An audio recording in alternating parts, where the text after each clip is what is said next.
Marine cooking up, no rocks in the pan, watching the plan form in the sand, bidding castles out of thoughts in our head, late nights, no sleep in my bed, trying to see my dreams manifest. Look at that, now look at that, we nice. Put the past on ice, I was bad like Mike, now I'm good like Kendrick said, boy, we gon' be alright. I just double my price, I get love on sight, that's the only love I like. Now look at that, we nice. For all the ones who showed up with no motives. That fake love is so bogus. I don't take love from false. What is going on, everybody? I am so happy to be back with you guys. Tonight is the start of a 2-hour Monday Night Raw, of course, till the end of the year, and the Netflix stuff starts in January of Monday Night Raw. I am your host, Dylan, from, and it is always going to be, the Long Island Wrestling Podcast. I'm so happy to be back with you guys. It's the second week on the journey and return back to the wrestling community and the wrestling world. And I'm so happy to do this with you guys. Last week, we had a great Monday Night Raw, Friday Night SmackDown, awesome Bad Blood, and an amazing podcast. And of course, if you've not checked out any of that stuff, make sure you guys do, because it was definitely worth your time. But let us get right into it. I got some guests this time around because like I know, that doing watch-alongs with guests is so much better. None other than a returning member and a guy that I've known for a very, very, very long time, the Yeet Champion Jr., my man who's been kicking it old school since 1999, my guy Leo. Leo, how are you, buddy? What is going on? And I appreciate you for having me. I'm glad to have you back. I'm glad that you're back. The wrestling space hasn't been the same without you, man. But you missed a lot of wrestling, but you're still it's better late than never, I would say. But definitely looking forward to Monday Night Raw for like 2 hours. The last time we seen this was 2012. Yeah. I was 11 years old when this was happening. Jesus Christ. So I feel old. I feel very old. You're a baby. I was 11 years old when WWE was having Monday Night Raw 2 hours. That was and now it's 3. And now back to 2 for the time being, and then back to 3. So I mean, I'm looking forward to how they actually structure the show. If it's gonna be better or worse. Are they gonna be able to fit in what they need? Are they gonna be able to are they gonna have to cut some things that need to be on the show, or vice versa? So I'm looking forward to it nonetheless. Absolutely, absolutely. And of course, another amazing guest that has been with us on this return journey, none other than the 1000 King himself, a Tornado Tag Champion, a YouTube champion, and of course, a brother in arms, my guy, and the guy that runs the cult himself, none other than ABJ. ABJ, what's going on, buddy? How are you? What's going on? I'm good. I haven't watched wrestling in quite some time, so this is my first Monday Night Raw I think I've watched in quite some time. So I'm excited to see how it goes and have some fun here tonight. Awesome. I'm so happy to have you, buddy. Of course, you know by now, here on the Long Island Wrestling Podcast, each and every week, we give you guys none other than Monday Night Raw, Friday Night SmackDown, AEW Dynamite, a weekly podcast, prediction shows, and so much more. If you are brand new, you're just tuning in, you're wondering, who in God's name is this guy? Make sure you hit that subscribe button, because that way you get to know me a little bit better. And of course, we get to go on an amazing wrestling journey all the way going into 2025. 2 brand new podcast episodes are up right now, so make sure you guys go ahead and run up those numbers. None other than the returning episode itself of New Show, Same Shenanigans, that came out last night right here on YouTube, is available over on streaming services just like Spotify. So make sure you tune in and go get them numbers up itself. But guys, enough of all of that.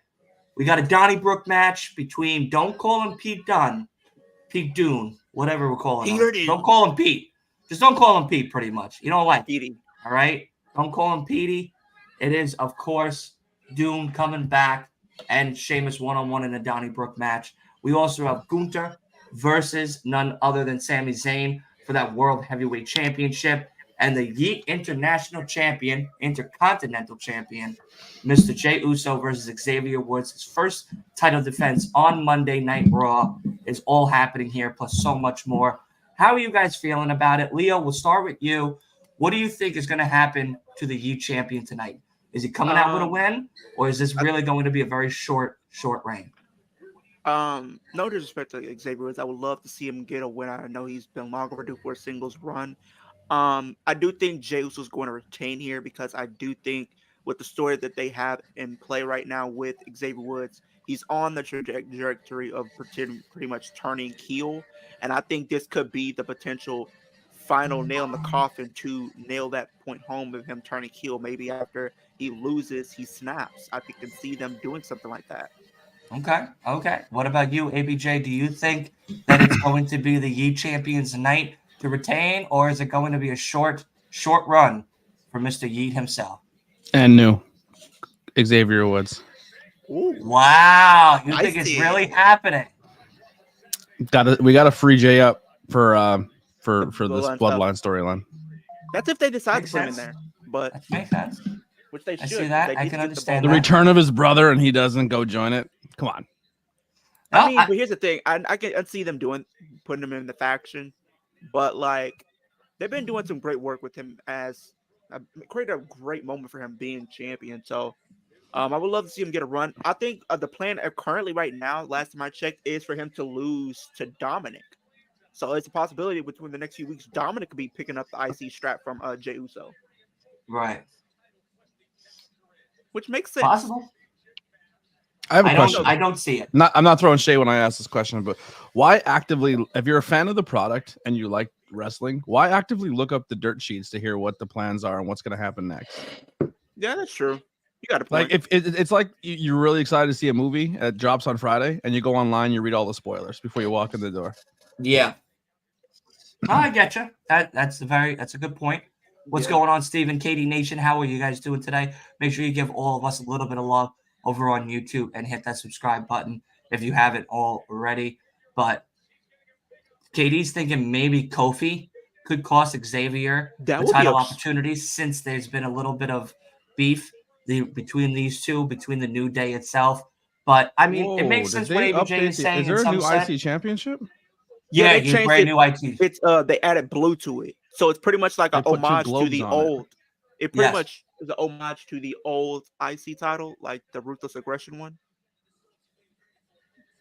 It just looks like the title they were using. They just put two globes on the end of it. Correct.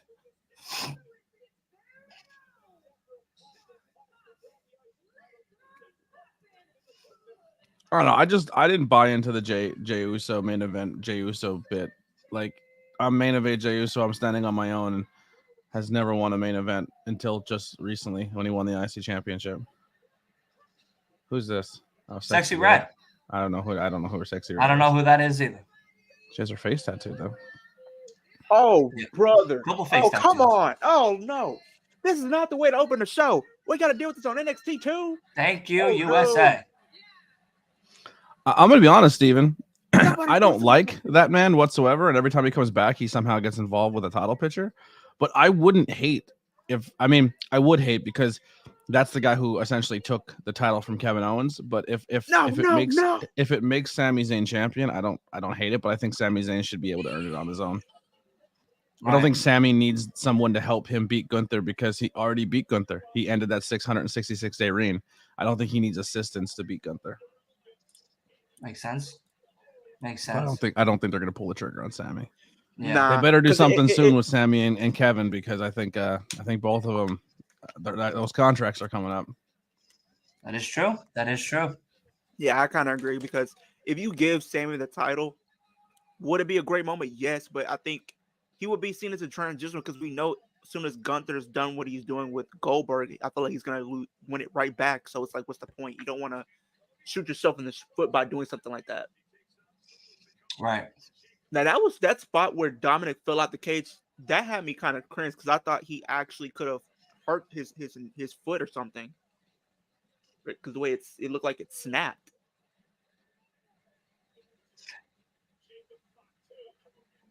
I wanted Solo for the win. I did on too. That tag match. And did you catch the exclusive? But the Jimmy thing was more important, which I get it. You know, we're coming up to Survivor Series. You know, he did like a digital exclusive. I think as they were going up the ramp, and the camera panned in on Solo, and when The Rock came out, and he says it's all part of the plan. Yeah, hinting that possibly The Rock is the one behind But if that's the case, then why is Solo still losing? Could it be a situation where, like, because he says The Rock is not liking what's going on with the bloodline right now. Is there possible that come SmackDown, if we do see a Rock potentially on the show, he comes face to face with Solo and he says, your losses have consequences. Do you think, like, maybe him calling himself the tribal chief, he loses that privilege and power because of his recent losses? So there is consequences from everything that's been going on to where now The Rock just appoints himself as the tribal chief, possibly? Yeah, I don't know.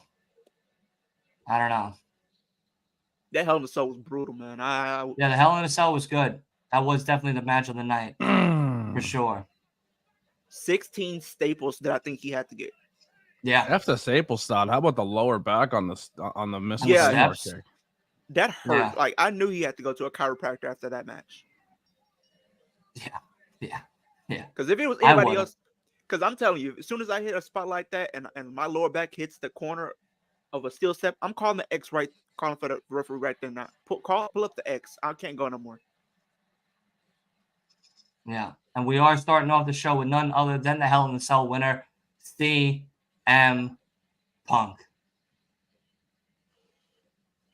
Okay, I think maybe he set something up for probably Raz. the world Raz title in the chat. I love Raz.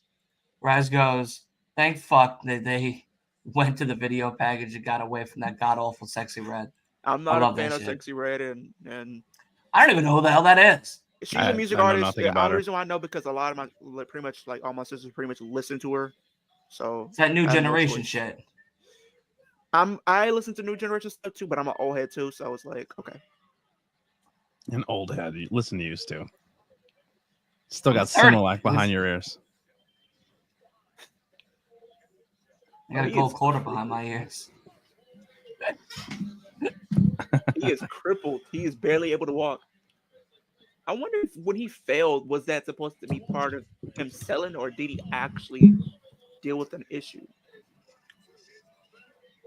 Well, they also on Twitter after the show was over, when he was getting oxygen, CM Punk, they had a side-by-side of him and MJF both using oxygen, and they were like, the coincidence. You know, just trying to start shit.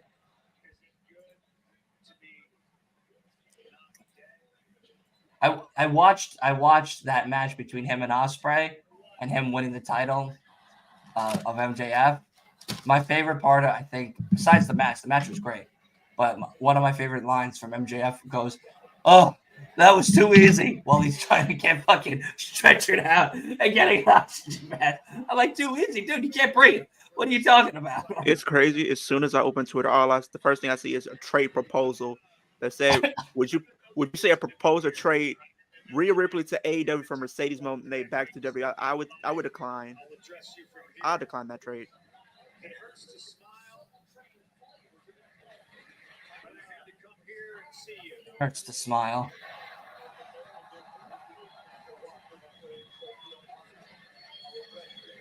alive.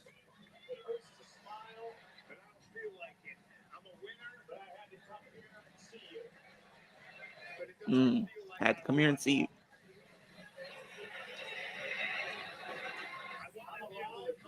And say that it felt tremendous stepping outside of hell and slamming the cage door behind me. But the way that Saturday night made me feel just leaves me with a lot of questions. I don't know what the future holds for CM Punk. I told you all I had 0 Hell in a Cell matches left in me, and I was right. I'm banged up worse than I've ever been. I'd say we're done. Entire life. I mean, they got 2 hours. And as much as I do love you too, I just don't know. This page is Mania. I want to thank 3 groups of people. It's why I'm here. The 3 groups of people that have a lot more in common with each other than they care to admit. The first one is my fans. I'm talking the ride or die CM Punk fans, the ones that make the signs that show up. For 7 years, before I came back to wrestling, you chanted my name, and then you waited another 3 for me to come home. Thank you. Yeah, I wasn't part of that one. Or was? I wasn't. I Part of wasn't what? part of that at all. Where I didn't think I could pull it off with you, but there has never been a second in my entire career that I thought I could do it without any of you. Well, why is he doing like a People I want to thank. bullshit retirement speech here?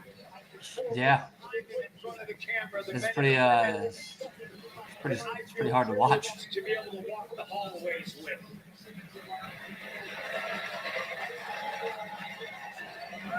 AJ Styles is actually hurt. He's getting an MRI of his knee.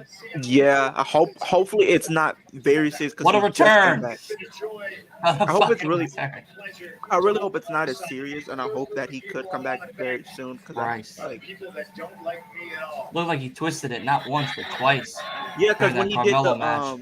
I think when he did a springboard, and then I think he did like the move that he does on the knee. Yeah, I think that's definitely took a toll. And for whatever reason you do dislike me, whether it's your jealousy, your hatred, I just want to say, I don't know why you keep doubting me, but keep doubting me. I'm going to go home. I haven't seen my wife in about 5 weeks. I got a lot of flowers to buy. I appreciate you all. I'd like to say I'll see you soon, but Well, that's it. So we're not going to see him now till what? Survivor Series? And there's Seth fucking Rollins. I feel like he's gonna. Oh, They're gonna face. there's your next match, buddy. You're not going nowhere. I think that's happening at Mania. They probably could, because they're still in Brawl in the Feud. Look at him.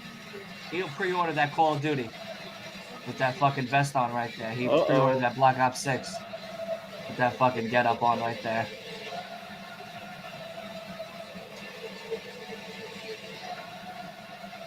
Okay, is he trying to bring the Shield back or something? Because he's really trying hard with the Shield gear.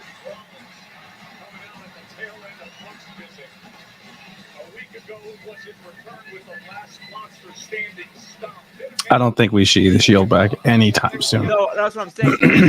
this gear, I'm just like, is he really trying hard to get people talking about the Shield again?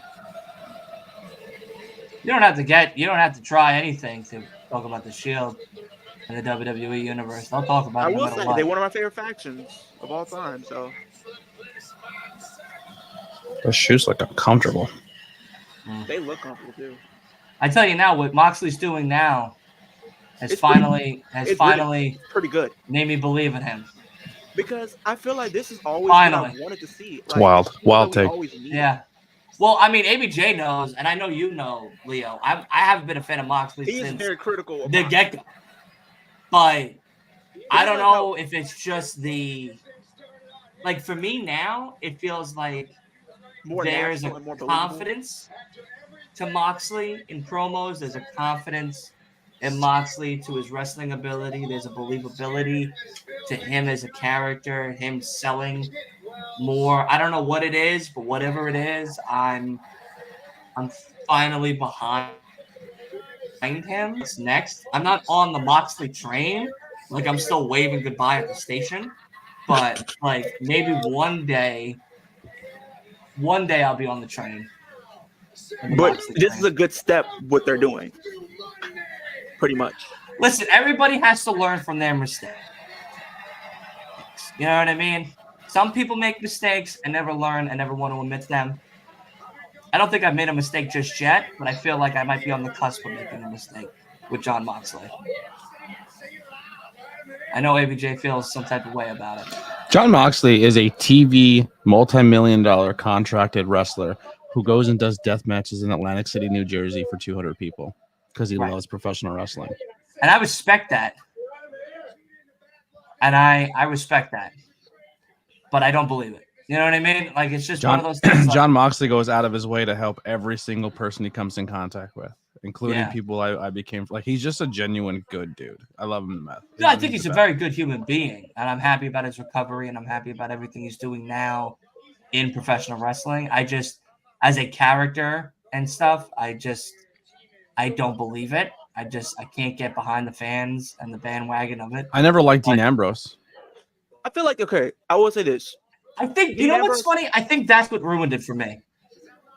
I think the Dean Ambrose portrayal that I watched and saw made that stain of Jon Moxley that now every time I see him, I will always see Dean Ambrose and never enjoy him. That's understandable. But I think finally now, after taking the break that I took and now coming back and seeing what Moxley's been doing with this whole Danielson thing, I'm finally like being a little more open-minded to it, and I'm enjoying some of it more than I used to. So I'm gonna add my streams and maybe get some more people on your channel. yeah, come on by. Yeah, absolutely. Nice. That's always allowed. Always allowed. I will say the thing, I knew Jon Moxley before he got there because of the CZW stuff. So when he got to WWE, I thought there was potential for sure. And the whole idea was to turn this group into big mega stars when they become singles wrestlers, which I'd like the concept of. I like the concept that all three guys went out and became world champions. I like the idea that they did change the business, but however, the booking of Ambrose was not the best because a lot of the feuds that they were putting him in were ones that he should have won to help him elevate. The one he did with Bray Wyatt should have won. The one we did with Seth, another one. Then you had him losing it to Ziggler and other people. It's like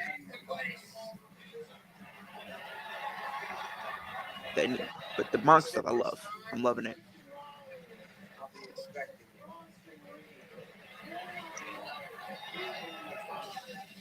I'm guessing this is gonna be Crown Jewel. Well, here comes Jay. I'm definitely. If we're worried about the pacing of Monday Night Raw, it's 2 hours, and we're a guest appearance, a video package, and now our third promo to start the show. Second promo. Third. If Jay Uso gets the mic, if Jay Uso takes the mic and cuts a promo, it's a third promo. Oh, I feel like this is the match. Yeah, this is the IC title. I feel like it's two. I feel like it was two promos and now a match because he's in ring gear. So. Yeah, because I think he's in ring gear. Because if this was 3 hours, if he grabs a mic, then yeah, no, 100%. Because if this was 3 hours, we knew this probably would have taken place later in the show, or these segments probably would have been spaced out. No, I think they would have started the same exact way. Yeah, well, they would have had more time to breathe, too. Now condensing it to 2 hours, losing the third hour, they got to kind of do things a little quicker. I'm enjoying the pace of the promos being shorter and more direct, and I am enjoying the fact that now we're getting into our first match of the night a little quicker than we normally would have. But, yeah, I think – I don't know. I've always liked 2 hours. I feel like 2 hours is more than enough to do everything you need to do. I don't really feel like there's a well-needed for a company that's really pushing a younger black demographic by putting all these hip hop people in, you'd think they book more people of color like on pay-per-views and shows. I guess. And people will get upset when I, talk about Montez being a singles wrestler. It's no discredit that everything that he's done as a tag team, but I think he's proven that he could be a good singles competitor if given the opportunity. We've seen the stuff that he's done with Roman. Fun fact, they all could be good competitors. That's why they're in the WWE. They're all good. Yeah. It's just you can only push so many people at one time. Yeah. Call of Duty Black Ops 6. I can't wait. Oh, you have no idea. I took a vacation for it. You did? I'm on vacation from the 25th to the 27th. And if anybody calls me and goes, game "Oh, do you over. mind coming in?" I'm literally going to set the world on fire. It's game over. Yeah, I've already double maxed out myself already, and maxed out 2 guns from the beta. I am so fucking ready. You guys have no idea. Like, I've been telling ABJ, I've been sending ABJ on TikTok shit from Call of Duty now, what's going on, and being like, just get ready. Like, literally leaving it in his messages, like, just get ready. Black Ops 2 weeks away. Like, just truly.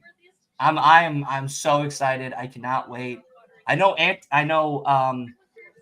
ABJ has some new stuff coming out, which I'm gonna let him talk about right now, actually, quick about gaming if he wants to. Did you want to? Do you want to? I mean, I don't really have anything currently. I still have to get StreamYard and stuff, and I have some cash that I'm trying to move around. But I gotcha. Yeah, I'm eventually bringing gaming back, but just not right away.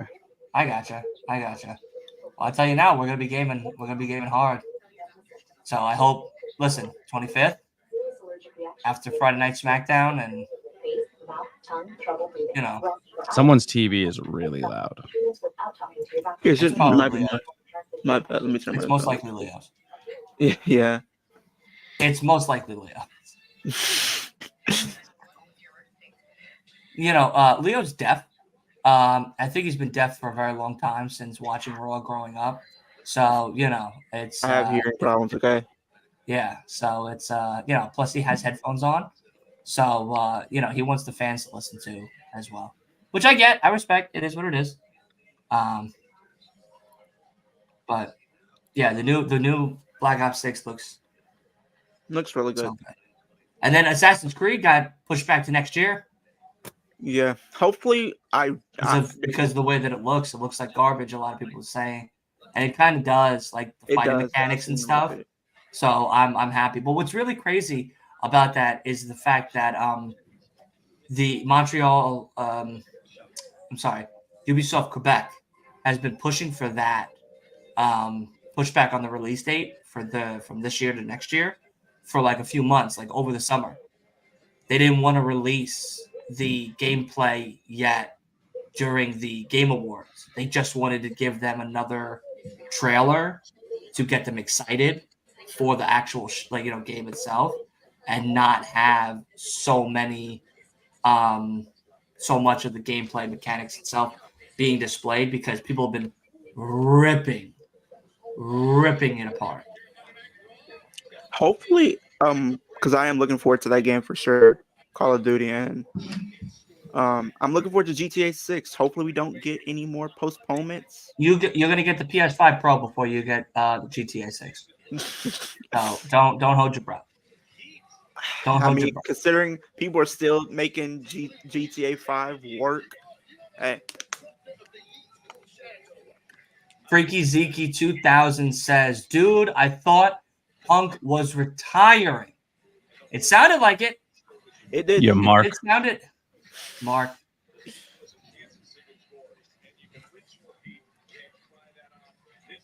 Steven goes, "How many predictions? Any predictions on how many commercial breaks we're going to have tonight?" ABJ, how many do you think we're going to have tonight? Commercial breaks. I have no idea. 0 idea. 15. I don't even know what the average is. I don't really count or worry about commercials. I don't know. Okay. Leo, how many do you think? I'm going to say we're probably going to get at least 8 more. 8. So we got 7 left. We just took 1. Yeah. So 7 left. Yep. Wow. Well, I'll tell you this right now. If they just redesign this belt, I don't think we're getting a different one anytime soon. No. I feel like this might be just for Jay, though. No, they already said it. It's supposed to be the new one. No, this is supposed to be like the new thing? Yeah, this is. Yeah, but why is 2 globes represent Jey Uso? Yeah, because if they would have did, you probably would have had a custom one. Now, this is a new Intercontinental Championship. Because they're calling this version 2. Fun fact, I don't know if you guys know this, but one of my favorite gaming podcasts that I am been obsessed with for many, many years, kind of funny, are Greg Miller, who is also a part of the WWE universe. Is very good friends with Xavier Woods, and has had him on Kind of Funny Gaming, Games Daily, and Gamescast a few times, talking about and reviewing certain video games that are both up Greg and Xavier Woods' alley. Mostly Switch games, which I notice is a big thing for Xavier because he travels a lot and stuff, which makes plenty of sense. Yeah.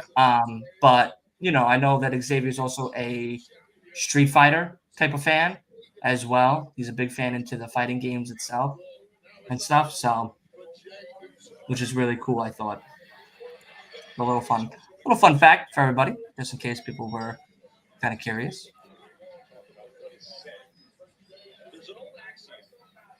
Who knows? Maybe Xavier wins the world championship here. The Intercontinental Championship here, and then Brock comes back and beats him in 2 weeks. Oh no. I'm just gonna sip my prune juice and we'll call it a day. You know what I mean? Like that's about it. That's as much bullshit as I'm gonna take for the day. It would be very, very interesting to look at this, giving play-by-play analysis reporters all like a little bit of a love on the screen. That's pretty neat. Yeah, look at companies giving people love. They did like a little thing on the screen, kind of like Monday Night Football. Like, oh, here's your offensive line. Yeah, like who are your reporters, your in-ring announcer, backstage personnel. Yeah, I started noticing that on SmackDown as well. Yeah, like commentators, ring announcer, general manager. All right, 6 left. Commercial breaks. I'm probably gonna. It would be interesting to see how they book their first title fight on Monday Night Raw after being criticized by not utilizing black talent. Now would be a way to would be a way to change that narrative by putting a Intercontinental Championship on Xavier Woods. You just like to talk about spicy topics, don't you? I'm just saying. You don't think that plays in the decisions at all? I do, especially after the Saturday night press conference with Triple H. I do.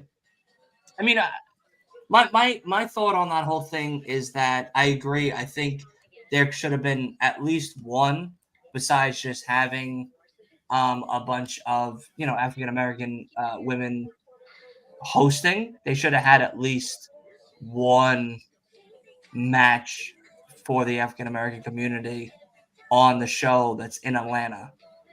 You know what I mean? Like, yeah, they picked a very specific state with a very specific demographic and chose to not put that demographic on television and only kept them on as a host and had a lot of just hip-hop people on there as hosts. I think what really shoots Triple H in the foot, though, is him making a statement like, I don't see color, I only see talent. Yeah. That's kind of a double-edged sword to say, because you're like, oh, well, then you don't see any of your black talent as talent. And then also, your booking has been every single time. You don't see color, but every time there's more than one Asian in the ring, they're all in a stable. Every time there's more than one Hispanic person in the ring, they're in a stable. Every time there's more than one black person, they're in a stable. So you don't see color, but you're obviously putting everyone together of the same nationalities on one stable. Doesn't really check out. Your math doesn't math, Trip. Yeah. No, I agree.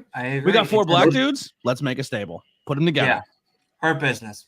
Yep. We got a bunch of Latinos or Hispanics. LWO. Bunch of Asian girls. The Kabuki Warriors. You know what I mean? Like, yeah. Yeah. And giving them also black or Asian or Spanish names. Yeah. Like really trying to emphasize into the stereotype. Yeah. Well, I mean that's been a trope of old school wrestling anyway, which I don't like, but yeah. And then pretty much if you're not any of those in just different nationalities, then you just have Pure Fusion Collective. Mm-hmm. You don't want to be in there. You don't want to be in that territory. Right. Yeah, it's a tricky situation for sure. You know, when you don't know what to do with a talent, you put them all in a group so you don't have to worry about it. Yeah. Pretty much. And majority of the time, those factions don't really do or last as long as they should, or get booked as correctly as they should as well. So, either they start off strong. What are people going to buy? Are they going to buy the LWO merch, or they're going to buy the spooky mask that from the Wyatt Six? Right, mask from the Wyatt Six. I mean, right. Just being honest. Yeah, good job shooting yourself in the foot there, Papa H. You know, not once but twice. Jordan Kirby says, "Give me a big meat man faction." I mean, you can So get here's something I was kind of talking about at when we were doing our watch party, hanging out, watching Black Blood. If they ever get released and if they ever make their way over to the E, I already know where I would put. And it kind of goes against everything I just said, but I think they would be elevated in this status. But you know who I would put Lucha Bros with? Oh, Andrade. Dominic. why? Okay, They would. I think that would be a great trios faction. And I think they would be like contenders for your tag team championships. And they would be the muscle / help for Dominic to help him be like a scummy champion and help him win if he wins an IC or US. or But now maybe here's one my of the question. world. I feel like it's not really a question, it's more of a statement. My thing to you then is as much as that might work as a faction, are you just trying to recreate the bloodline with Dominic at the helm? No, I'm putting two really, really good talent who have a hard time cutting promos in English with someone who, Dominic, you've had how many years now? Now you're the 4. leader. Put up or shut up. You're the Right. voice to you and two really good talent. I think I think it's a really good catalyst for Dominic to really prove who he is as a talent and see if he can get over as well as getting others over. You don't think he could do that by himself? I Or do you think I he think could he do it by can do himself? it by himself, but I think this would be a test to see the real power of Dominic Mysterio. Now, because you would remove him from Judgment Day, you would remove him from Live, you would remove him from the Rhea Ripley bit. Like he would have to stand on his own, and then let's put him on his first real challenge. It's The Rock leaving the nation and becoming The Rock. Right, but if that's the case, then you're putting The Rock back into another faction. Sure. But being The Rock in that faction. Wow, that was a flash finish. Now, I just thought of a different faction if they were to come over, because I think they are SmackDown bound. How would you feel if they were to do Motor City teaming up with AJ if he does get cleared anytime soon and having them kind of run together? How would you guys feel about that? Could it work? Would it be a bad move? See, I feel like to what ABJ is saying and what you're saying is like, if I was going to remove Dominic from the Judgment Day, that alone should make him The Rock in its own right. I don't think he's at getting- that. I don't think he's at that spot yet. I don't think he's at that spot because we haven't seen it yet. What's going on, Downey? I think he's also been hanging and leaning heavily back on the Judgment Day, making him look good, like he did with Rhea. Though his wrestling ability since leaving his father, working with Rhea and Damian and Finn, have improved. He has improved as a wrestler, making him a potential single star. But since they never pulled the trigger on that, now he's back to leaning on Finn and Carlito and JD and Liv as his weight to make him. I think right now, when you look at the Judgment Day, he is the clear main dude of that faction. I think more people are into him than they are Finn, JD, and. Well, yeah, that's no fact. That's not even. That's not. But even now question. you separate. Now the Lucha Bros are probably, let's say, 8 months away. You know what I mean? Like, we don't know how long their extensions get put on. Oh, even if Penta comes back. Oh shit! You're a little ahead of me. Ron. That was a terrible spear.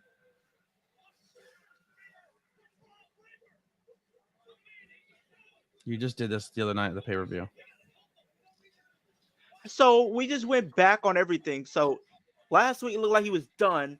Looked like he was about to turn face and go after the world title, only to take a step back. But did you notice that Xavier said we don't need to help him? Yeah. Does that mean that Xavier's starting to turn? Oh, he's in all black gear. They're dressed in all he's gonna go after Xavier now. Oh fuck, that was a bad spear. That was a bad spear. I think all of them have been pretty terrible. Oh, actually, it wasn't so much a bad spear that Xavier sold that bad. He put all of his weight down on his leg. Oh. See, I don't know how we feel about taking a spear like that. We know he can run fast.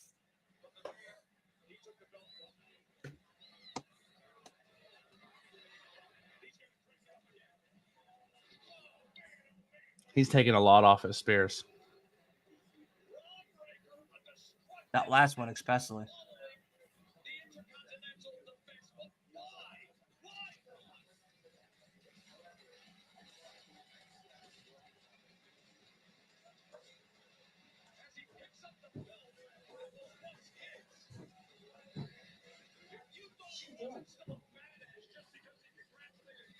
So I'm guessing this might be the first match that we could probably be seeing set up at Crown Jewel.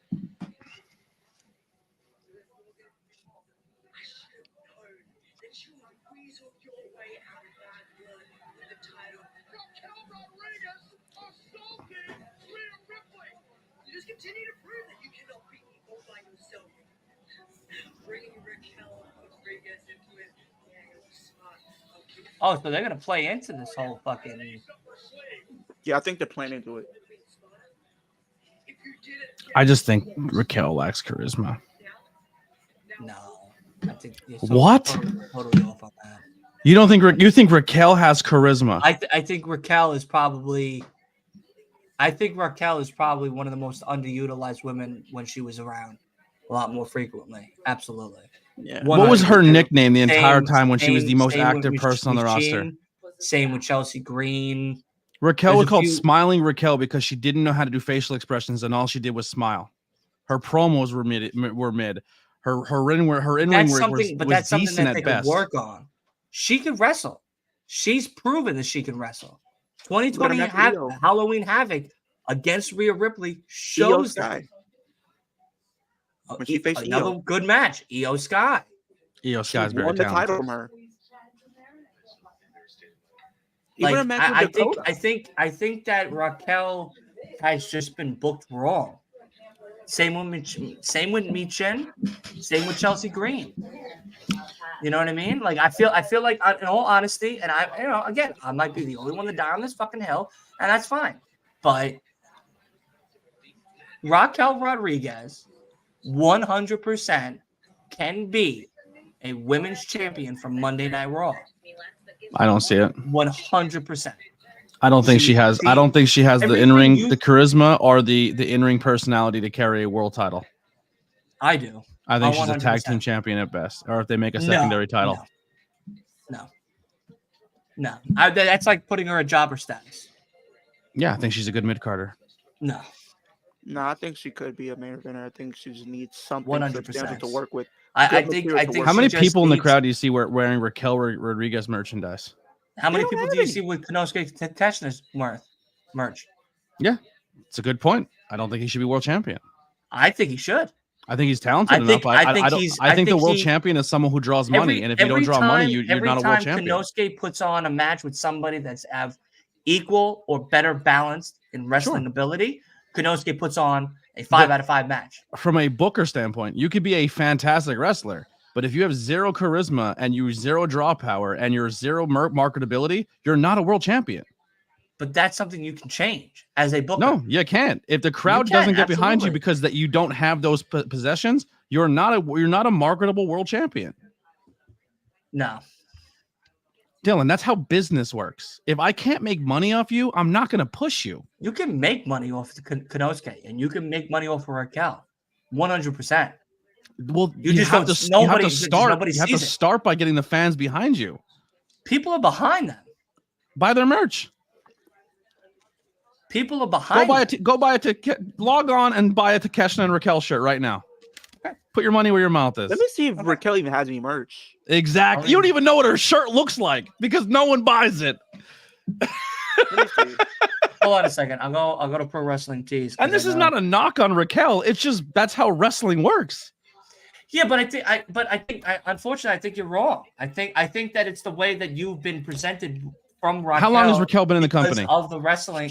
How long has Raquel been in the company? I think that the way that you have came in seen 2019. Raquel. 2019. What's your favorite piece of Raquel merchandise since 2019? I can't even. Maybe probably like her NXT stuff. Oh wait. Probably. Name one like T-shirt 2020. that Raquel had that people bought since 2019. I know. Right now, you insert the cricket noise because it doesn't exist. Well, she does have some merch. Name one. This is one of her shirts right now. That's Without looking, name one. You can't. I can't. Exactly. I don't No, like the design. I think you're wrong. I think you're wrong on this. I do. I strongly believe it. I'm not liking the design of her shirt though. I think they need something better than this. You're saying this right, Dylan? I think you're wrong. I do. I love you, ABJ. I do. But I think you're wrong on this. I think it's because of the way that you've seen Raquel, the way that they presented Raquel, the way that they booked Raquel. They tried to make Raquel a top star. They tried to make her the big muscle they powerhouse. They've tried, and unfortunately, yeah, they've not succeeded. 100%. Because on her, 100%, either she has a hard time lifting succeeded. people, either she has medical issues, or she can't get over with the crowd. Every time she's in a faction with somebody, someone outshines her. All right. WWE shop. I'm gonna have to go to the WWE shop.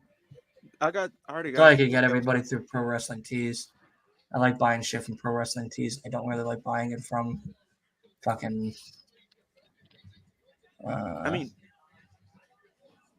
I will say I need to give me some more. If you were starting a brand new wrestling company, would Raquel be in your top 5 picks?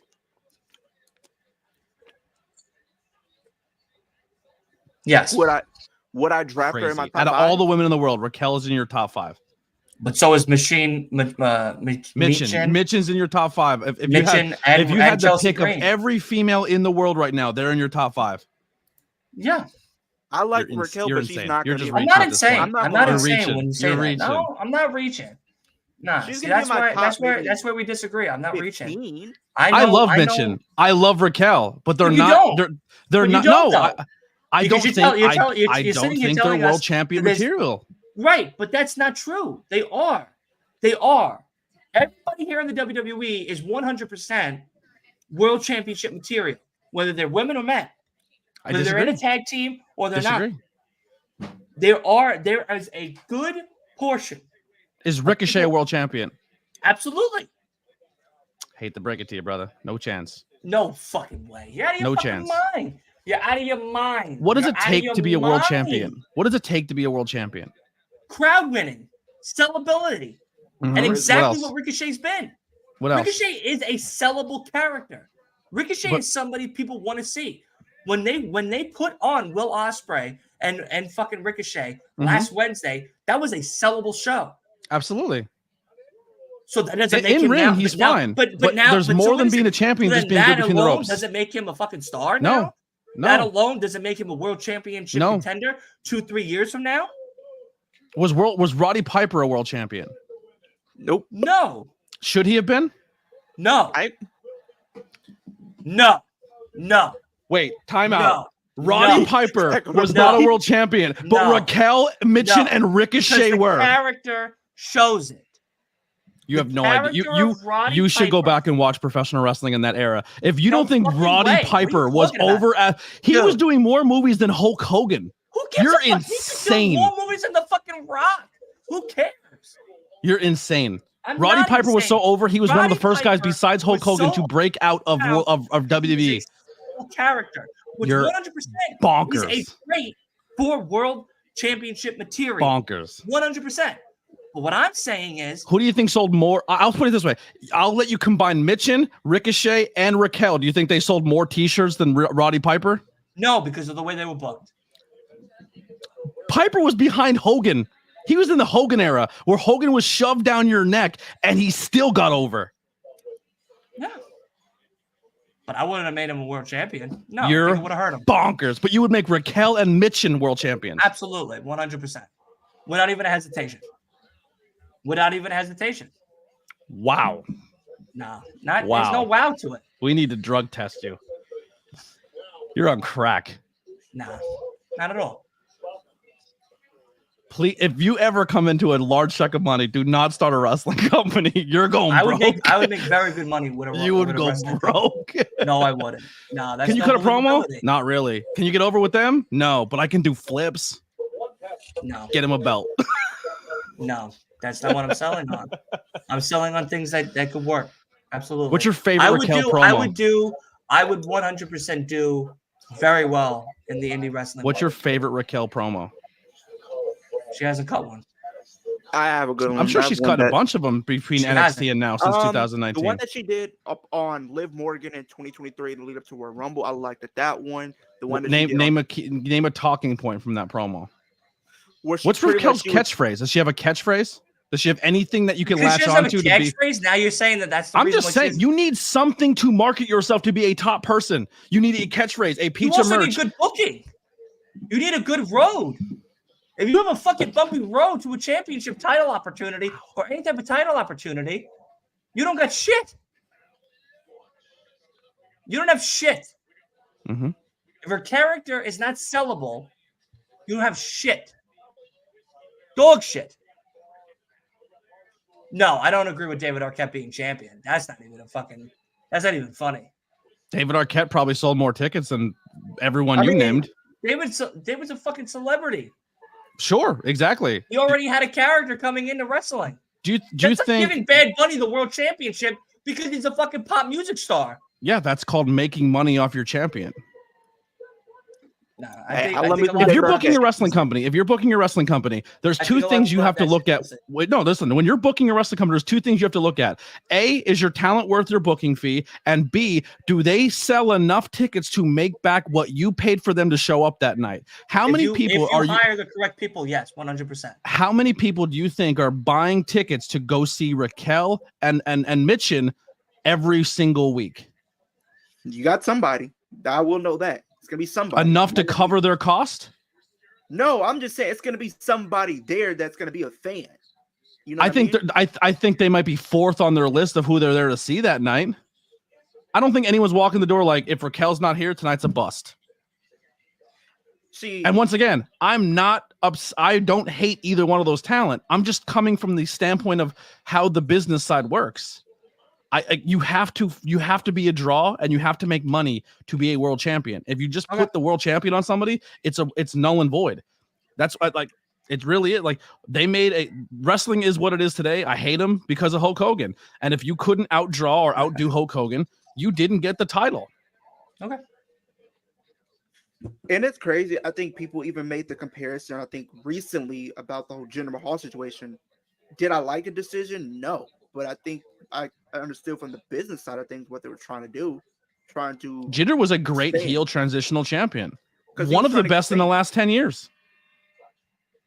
Because they played into people's racism to sell tickets like old school wrestling.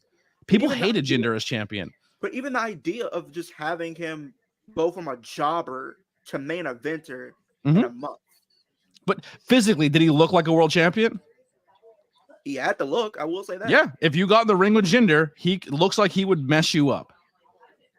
He had to look, but the promos weren't the best.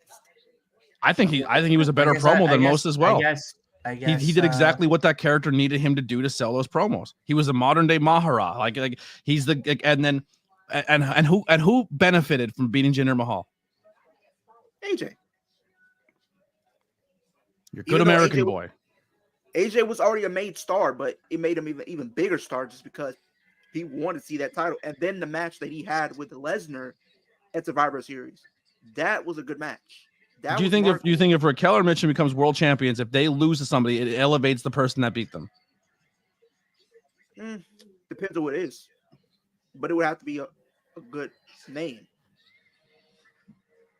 I don't see it. I don't see it. I think there's a reason why Raquel is tag team champions. So would you say tag team champions 6 she's times? On the bottom. She's on the bottom for you. She's not. She's close to the bottom. I think when it comes to the active women's roster, to be honest. Would you say with her being in the Judgment Day, if she was to win titles, her best bet is if her and Liv decide to go after the tag titles. She doesn't need to lean on anybody. Do you think Raquel is the replacement in the Judgment Day to a Rhea Ripley as the powerhouse? She That's what has they're gonna the. try to sell it. That's She has like the bringing in look. fake Diesel. I mean, I will say this: Raquel. I don't has want the to talk look. no more. I'm just gonna be mute She for the has rest the of this look. fucking show. I mean, considering the look, like if Only you look because on I'm gonna say paper, something right? that's gonna really ruin You a look lot on of people's paper and you look at fucking Raquel. feelings. Does she look Don't hurt my like? feelings. Does she look like she can be a potential threat? Yes, based off the way she looks, but it's more than just how you appear. It's more to that. I think, like you said, you have to be marketable, have a catchphrase, have some type of look, style to get people interested. But I will say, if going back to what you were saying earlier, ABJ, as far as would I draft her in my top 5? Honestly, I wouldn't. Would she be still drafted? Of course. Maybe in like top 20, but not top 5. Because there's more people I can put. I think 20 is realistic. Because if you look at all wrestling, Jordan. By your logic, then I shouldn't be making wrestling content. Oh, I'm not. You can make wrestling content. You can talk about wrestling. I'm just saying, don't put your money into it. Right, but by saying that, being a booker and being a fan are two. Being a booker and being a content creator are two different things. Yes, no, I'm not arguing that. I think you're a great content creator. I'm just saying. I think that what you're saying is that I wouldn't know the difference between an actual champion compared to a possible champion that many people aren't seeing. That I'm looking at it as both, not only as a content creator to make the money off of and X, Y, and Z, but one going to these indie shows, seeing the potential in somebody that a lot of other people like yourself doesn't see, and then seeing it before it's happening. Take the next 3 months of your content and do nothing but Raquel content. Do you think you'll get a lot of views? If they booked her better, yeah. No. Forget booking. They're talented. They're over. You have that much faith in them that they are that big of a talent. Take the next 3 months and only talk about Raquel Rodriguez on your channel. Will you get views? Will you make money? Will you grow? Yes or no? Now, if you talk Judgment Day, if you talk Roman, if you talk Cody, if you talk Seth Rollins, you talk CM Punk, will more people be tuned into your takes if you're talking about top guys? That's the easy sell. That's the easy sell. That's the money. That's where people are eyes and interested are. There's also money hidden in gems that you just aren't seeing. Sure. Absolutely. Do you think, and unfortunately, Raquel's not one of those gems. She's had it since 2019. That's wrong. CageMatch.net is a pretty reliable source on when it comes to pretty much helping Dakota win. CageMatch.net is a pretty reliable source when it comes to the average of what a wrestler can accomplish and what they have accomplished as a pro wrestler. What do you think Raquel out of 10 is ranked in as Cage Match? By 2. By 1. 2 or 1. No. Probably like an 8. No, definitely not an 8. 2 or 1. She's a 5.86, 5.87. Why? Huh? Why? Because she's been that's essentially her spot right now. She's 5 out of 10 is not terrible. You're a mid carder. That's where you are. She's had shades where she's a number 1 contender. She's had shades where she could have been the person to go for the championship. And that's at those point in times in a business, that's where you find out if the wrestling crowd gets behind you. And if they don't, they move away from it. And every single time she's worked her way up to that spot, she falls right back down. Now, will it also be because of injury and everything else that happened to her? But for a long time, she was criticized for smiling the entire match. Everyone criticized her for it. Her facials were not good for a while. I think her look is great. I think her style is good. I think she fits the mold of what WWE right now needs. She's a big Spanish girl. You got Jade. You got all these big powerhouse women. She fits that mold, but she's not getting over as much as those other powerhouse women. And it's not because they haven't put her in that situation. She has been booked as number 1 contenders and stuff like that. She's a better fit as a tag team or a muscle for the next She's not Diesel. She's not the person who teams with Shawn and becomes a world champion. Right now, I'm not saying she can never be. I'm just saying she's always been the muscle to the smaller person, and she works better against the smaller person because she's a good base. Diesel's That's pro wrestling. Talented. Huh? Diesel's not talented.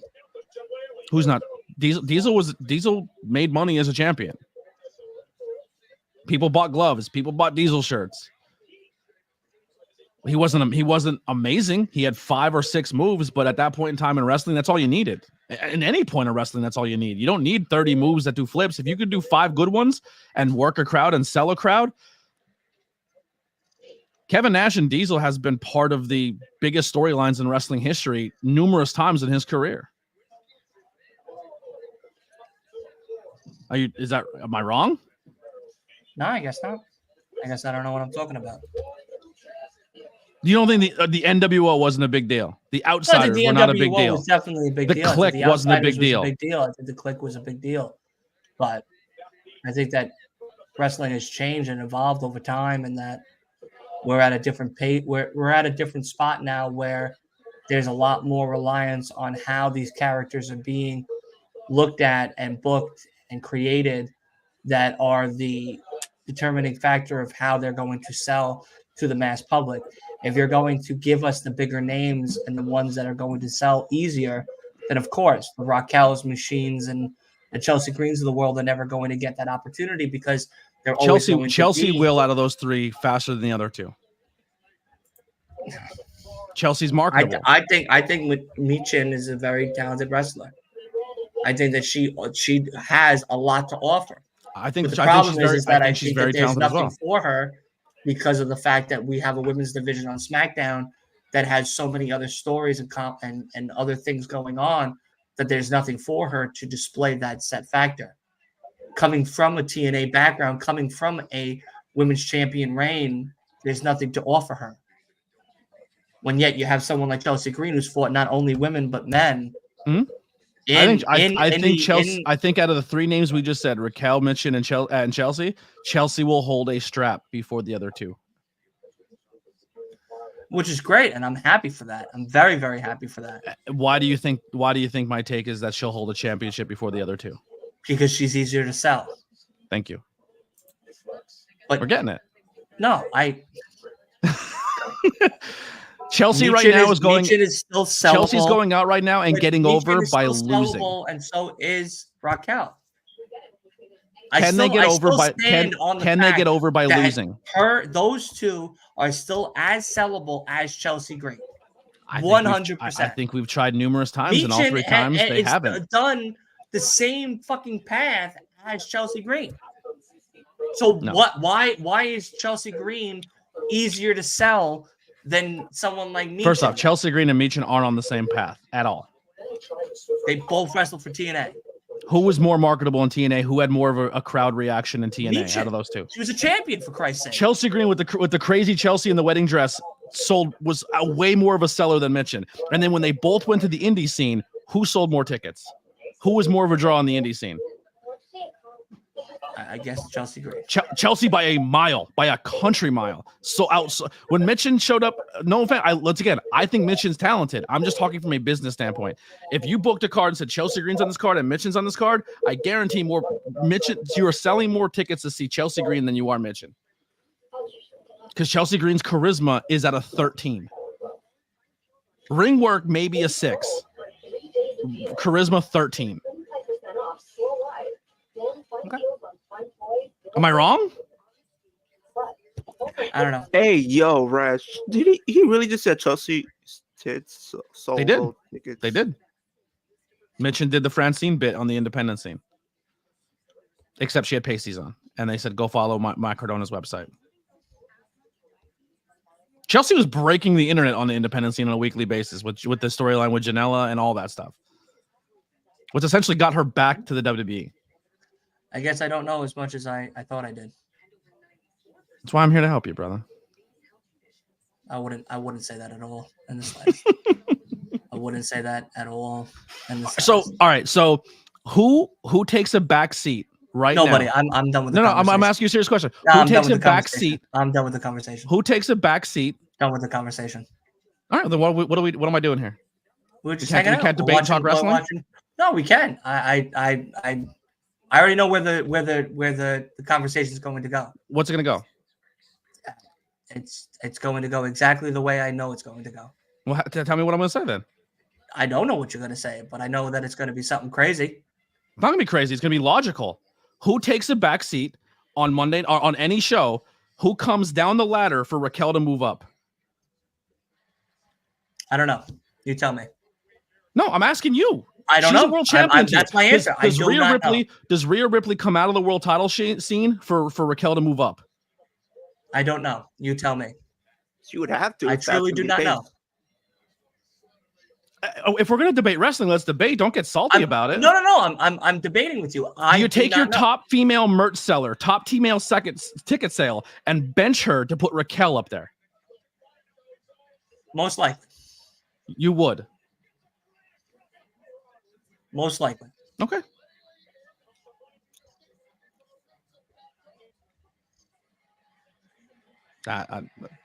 That's your take. What would you do? I would try to get her to prove herself before I bench my money before I put Raquel up there. How would you do that? I'd put her with Liv as a secondary character and see if she gets over. I'd put her in front of eyes like she has been numerous times in her career, where she's touching the world champion and she's right in that picture and she's in front of the eyes and she's on TV every week and she's tag team champion and she's all of that, and see if she can earn the spot to be a world champion. And since 2019, she hasn't been. Okay. That's fair.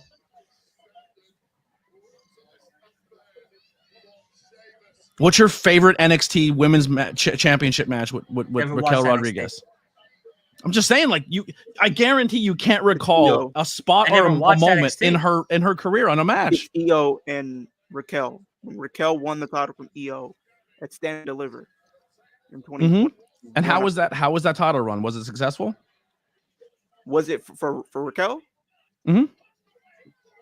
It was hit or miss. I will say that. It started off good, but there was. How long do you think her championship runs? Probably 2 months. How long her reign was? Mm-hmm. I think it was less than 200 days. It was about 200 days. It was just over 200 days. Because she ended up losing it to Mandy. Which makes sense. Yeah. And this was Mandy's during Mandy's a selling point. And Mandy got better as a wrestler, and her charisma went through the roof. No, forget it. Mark's with zero experience hosting a wrestling show. What's your experience, man? What have you worked a wrestling show? Have you been on the other side of the guardrail? I'd love to know.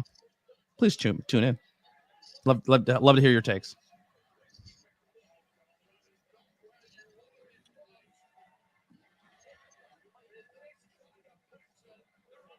I love the straps on the barrels. That's funny. Smart.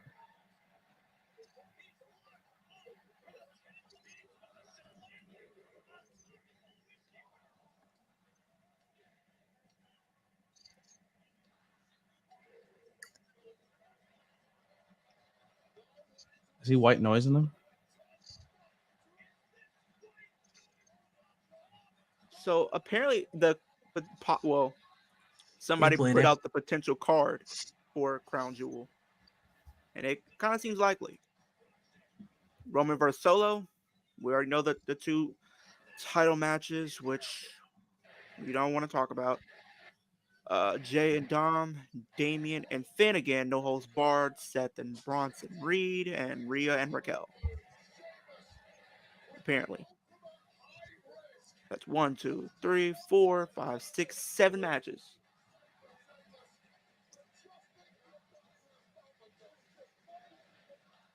The show that I'll be in part of the booking committee officially doesn't happen until the 19th. I won't be at it, unfortunately, but it's not the first time I booked wrestling shows. I just wasn't. It was kind of like last minute, insert some stuff and let's get it done type deal.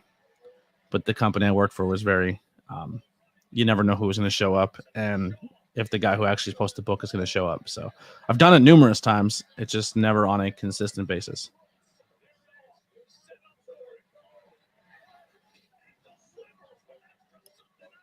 Great stuff. What's your wrestling name? I'll look you up.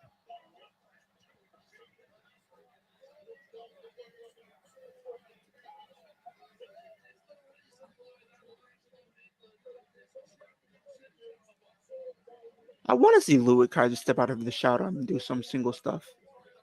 Well, this guy has 23 years experience. Would you the debate we were having was, is Michin a world champion? Is Michin or Raquel Rodriguez world champions?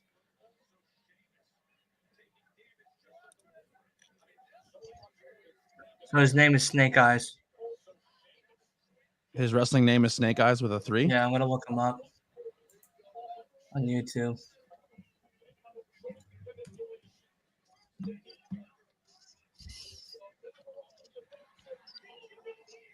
One word, I'm assuming.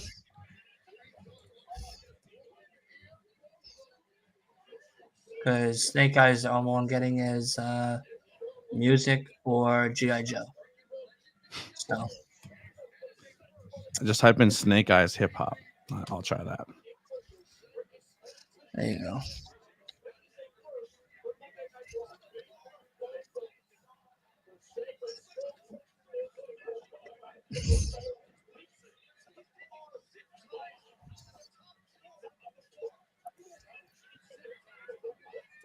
Snake EY3Z. Snake dash EY3Z. Not the zip tie. I think I found him. I found it. Yeah, I'm watching some tape now. You watching the backyard stuff? The one that's in the lunchroom? Huh? The MEW Extreme title match against Brutus Owen.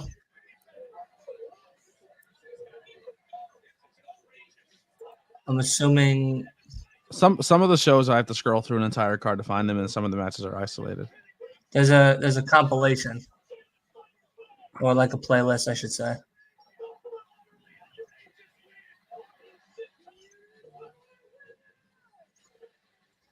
All I'm hearing is this one guy screaming, "Oh my God, you suck!" to some big guy in a fucking American Horror Story latex. Are you the little guy with the long hair? Is that? Yeah, you're the little guy. Or you're the big guy. I'm watching you're the- As the World if you're the Turns, big Snake Eyes guy, versus Tyler then- Jackson. Tyler Jackson. That's the match I'm watching. All right, I'm watching Brutus. I'm watching Owen Now Wrecker. That's Wrestling. You're a real. That fan what was is that super ring? loud. What is that ringing? Yeah, but Is that- are you the guy with or without the mask? He's the high you flyer. with- So he's the smaller guy. He's the He's the smaller guy.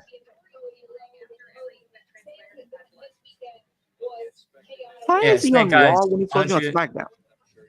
Without the mask. All right, so you're the okay. Yeah. All right. Somebody explain it it's to me. loud because you're in a fucking lunchroom in a fucking school board meeting. Oh, I'm not shitting the venues. The independent scene, you work where you can get. So I'm not gonna. Of course, I'm not gonna just hate saying, that. like, But that's a reason why.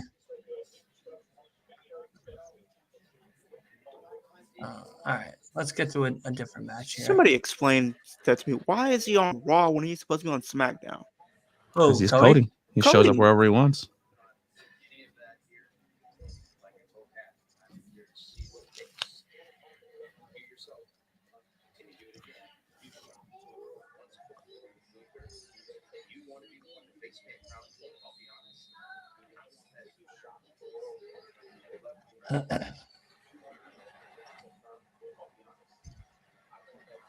I'm watching the Steve Stardom MEW Extreme title match.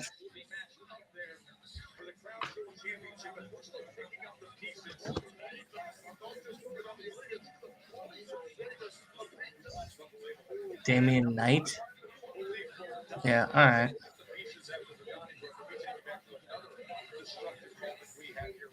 Yeah, Out of Minnesota, okay. I've given up my search. Oh, I found him. I'm I've watched it. I'm good. You good? I'm good. Okay. Why are you good? Huh? Why are you good? I'll just stick to being a mark who doesn't know anything. Okay. Yeah. Steve Stardom was more concerned about his ring gear than planning a match. He's an old head who hates young guys. Okay. I mean, I'm gonna watch the tape. You know, I watched the match. I watched the match. I'll watch the tape. I'll give him a chance. I see what he's got. I mean, listen, I can't fucking wrestle. Clearly, No, yeah, I'm not a wrestler. I'm either. a fucking fat But ass. I think to understand the eating business, I fucking don't think piece you of have to shit. be. I don't think you have to step between the ropes to need to know how the business works or be. No, but I involved in mean, I get the disliking of people like ourselves that are on both sides of the barricade, who are willing to comment and I'm being just to be book clear. without I'm not being booking. disrespectful to Raquel or Mitchin. I think they're talented wrestlers. I'm just being one of the best things for yourself in this business is being self-aware and being self-aware where you are and how you can better yourself. I'm just saying that they've been around long enough that, speaking of, I think she struggled.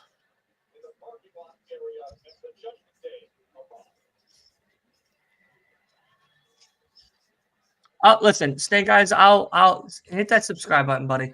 I'll watch some shows. I'll let me know if your IG and shit like that. We'll talk. We'll see what's going on. I like indie wrestling. I'm willing to I love give you a indie chance. wrestling. I like the indie scene more than I like the TV scene. Yeah, I like indie wrestling. I'll give it a chance and see what's going on. I don't mind having you on the show and talking. I'd love to have him up here. I'd love to talk wrestling with him. Yeah, from the standpoint of a bunch of Mark fans who don't know anything about the business, I'd love to have a chat. Well, I feel like the only mark between the three of us is the guy wearing the Yeet glasses right now. So, who has no idea we're talking about him because he's so zoned in to Raquel Rodriguez. He's staring at Liv Morgan very intently. Yeah, that's his wife right there. He's sucking on his lip. Hey, how you feeling? How you feeling? All right, Raquel's going to park the car. Oh yeah. That's all she's Raquel, good go for. park the car. Thanks for driving. Yeah, that's all she's good for. Yeah, she's a school bus driver for. Yeah. She don't know Dom nothing. and Liver on the back neck and. Yeah, Dominic's not doing anything, but Raquel's at least parking the car. Yeah. Go park the car and park the car, world champ. She's not gonna. Yeah, she's not gonna win any titles, but at least she can park the car. Apparently, somebody got the script for That's next good. week. So somebody. I don't want to know any of this, Leo. I don't want to know spoilers. Then what do I have to watch next week? Get off the dirt sheets. It's out in your brain. Yeah, dude, you gotta get off those fucking dirt sheets. I was sent it. What I choose to do with it. Sent it by who? WWE. I wish. And you got the fucking script. You know how the Joker and Harley ends? I do. Let me tell you. I do know. I ruined it for myself, and I'm mad that I ruined the ending. But I'm happy that I did because I still think it's going to be a good movie, even though it's at 30% on Rotten Tomatoes. What, Joker 3? Joker 2? It's at 35% on Rotten Tomatoes. Not one person. And I'll be honest. I'm going to be 100% fucking honest here. I am so unhappy that everybody's agreeing with ABJ on this fucking movie. Truly, like in my fucking bottom of my fucking stomach. But I still think it's going to be good. The reason So I didn't like it waiting. and everybody else liking it are two different reasons. I think I'm going to like it, even though mass majority hate it. I think a lot of DC fans struggle with it, and I think a lot of Joker fans and Harley and Lady Gaga fans love it because they get to see their favorite performers perform. But I think it doesn't encompass what the characters are, and that's what's bothering people. So here's a theory that I think makes me a little more excited for the movie. Is that I follow this guy named Supes, Supes, on TikTok, who watches a lot of like comic movies and shit like that for both Marvel and DC. And his theory, I'm going to call it a theory. I don't know how accurate it is, but his theory is. I'll be honest, I don't know how it really ends. So if you're going to say it, don't. No, I'm not saying how yeah. I'm not gonna ruin it for everybody. The premise, I'll say that. I'll say the premise. The plot, or I guess you would call it. Yeah. Without giving any spoilers away. Because I don't really know a lot of the things that happen. I know the ending. I watched the ending, unfortunately. I get it, but anyway. The first movie gives us the origin of Arthur Fleck, right? And a lot of us really enjoyed that movie. I mean, but does it? It gives an origin of Does Arthur it? Fleck. Yes. See, I would disagree. You just disagree with everything I fucking No, said. I personally, when I watch Joker 1, I look at a movie where, just like the Joker is as a character study, you don't know what he's telling you is the truth or what is completely fabricated in his own mind. Because the Joker's mission and the reason he's so successful as a criminal crime enterprise and gets all these people to follow him and pledge their undying loyalty to him is because he knows how to relate to them, and he preys on mental health, weak people who have mental health issues, to get them to pity him or make them their martyr. And that's what the Joker essentially is as a character, and I think they captured that essence very well. Do you think that there's multiple Jokers then? If I was gonna do a stupid Vince Russo booking, cool. But if you want to keep it to the character and keep growing, then I wouldn't. Okay. So in the second movie, I'm gonna go back to what I was saying real quick. Yeah. In the second movie, the reason that everybody hates the movie is because they hate the way that it was portrayed. They said the ending which is was the awful. point of the movie. Yeah.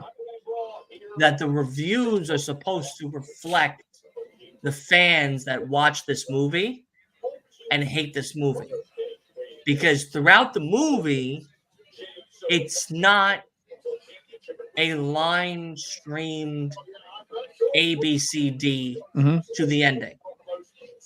The unjustification. Leo, can you turn your TV down just a hair? Yeah, turn that fucker on mute if you can. Or one, see your headphones, one ear it, put one ear out. Whatever's close to your TV, one ear it. There you go. There you go. The unjustification of the movie itself that throws a lot of people off, and the way that the movie portrays itself by showing you not what you want to see is the movie in itself. Gotcha. And watching what happens and the relationship between Harley and Joker throughout going into the ending of the movie is supposed to happen. Yeah. And it plays on that mental health that Arthur Fleck is so infatuated with that he finally realizes the discovery that he is just like them. Gotcha. So I think that the movie. So they take away his power essentially. You go from he's like he's a genius that gets everyone on his side. I don't think they take away his power. I feel like they give you his power, like they let you know what his power is, just like what you said. That utilization of manipulating and converting and contorting that mental health of set mental health victims, and utilizing it for his gain instead of his loss. That I think that when you watch the movie as a whole, you are going to see that and go, oh, I don't like this portrayal of it. Yeah. I think what disassociated me and a lot of people, I think what disassociates a lot of people from that movie is they got a really good movie in the first one. They got a steak dinner. They got entrees. They got everything they needed. And then part two, they're like, we're going to give you absolutely the complete polar opposite of what made you enjoy part one. Like, we're going to take this movie and part two, we're musicaling it up. I think either tomorrow or Wednesday I'm seeing it. Gotcha. And I'm very excited. I'll wait till it hits digital. But yeah. Because here's the thing too. Digital movies are launching faster than ever now. Yeah, like Beetlejuice drops tomorrow. Yeah. I just watched Deadpool vs. Wolverine. That just was in theaters. Yeah. How was it? It was good. It was good. It was. I can't wait for Terrifier 3. Terrifier 3 is gonna be fun. Yeah, Yeah, I'd probably go to Terrifier 3 theaters. I'm so to see excited that. for. It comes out this weekend, and I'm so excited. But I'm not excited. I might see it on my vacation. I will say this. Bloodiest. I'll say this: if they don't come up with a storyline in this movie, though, I think I'm out. I don't think I'm. You don't got me for part 4. I If really it's tell you just something. Can I tell you both something? I saw the opening scene. oh really? The one that like people walked out of? So there was a taping, and I forgot what country. 9 people walked out from that opening scene. I did hear One that. person vomited. Yeah. And There's reports of people throwing up. I can't watch. The actor herself rest of almost this movie. vomited filming the scene a couple times. Yes. I watched the opening scene. Thank you, TikTok. This is a good this is a good stable. I like this stable. I don't think they're good. I just hope they do something with them. For Terrifier 3. And I'll be honest with you, ABJ. Since I'm on vacation, the 25th to the 27th, truthfully, Natalia's back. I might come to Philly to take you and Lily to go see this movie on a Saturday. Holy Hannah. Valkyria is Jesus Christmas. And also what's her face? Queen Zendaya. Not Queen Zendaya is crazy, but it's like What's her name? Queen Selena. Zelina. But the thing is with Terrifier 3, I don't know if we're going to get this. Hopefully, if it's not this film, maybe in a future film, we get to have a full backstory on who really Arthur Crumb really is. I know we've seen. He's a crazy motherfucker. That's what he is. I know we know that, but I'm just saying, what is he? A demon? Is he an entity? Does he have superpowers? Exactly. I'm trying to figure. I want to go a backstory on who he is, what drove him to become the way he is, as sadistic. I'll be right back. Yep. I don't know if we're gonna get that. Maybe we'll get some type of explanation. But I do want to see some type of explanation as far as why is he doing what he's doing. I'm so excited for Terrifier 3.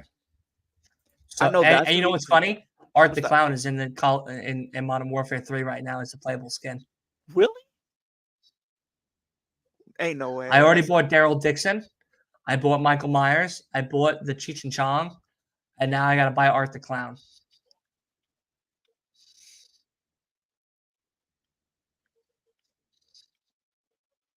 Oh, what the fuck was that? And then I do think, hopefully, I don't know, I know we did get some confirmation that February 2026 we will be getting the release of Scream 7. They're supposed to be starting filming December, maybe January. So hopefully that movie is good. I mean, it's been okay, I would say, but I feel like they need to kind of amp it up a little bit more, in my personal opinion.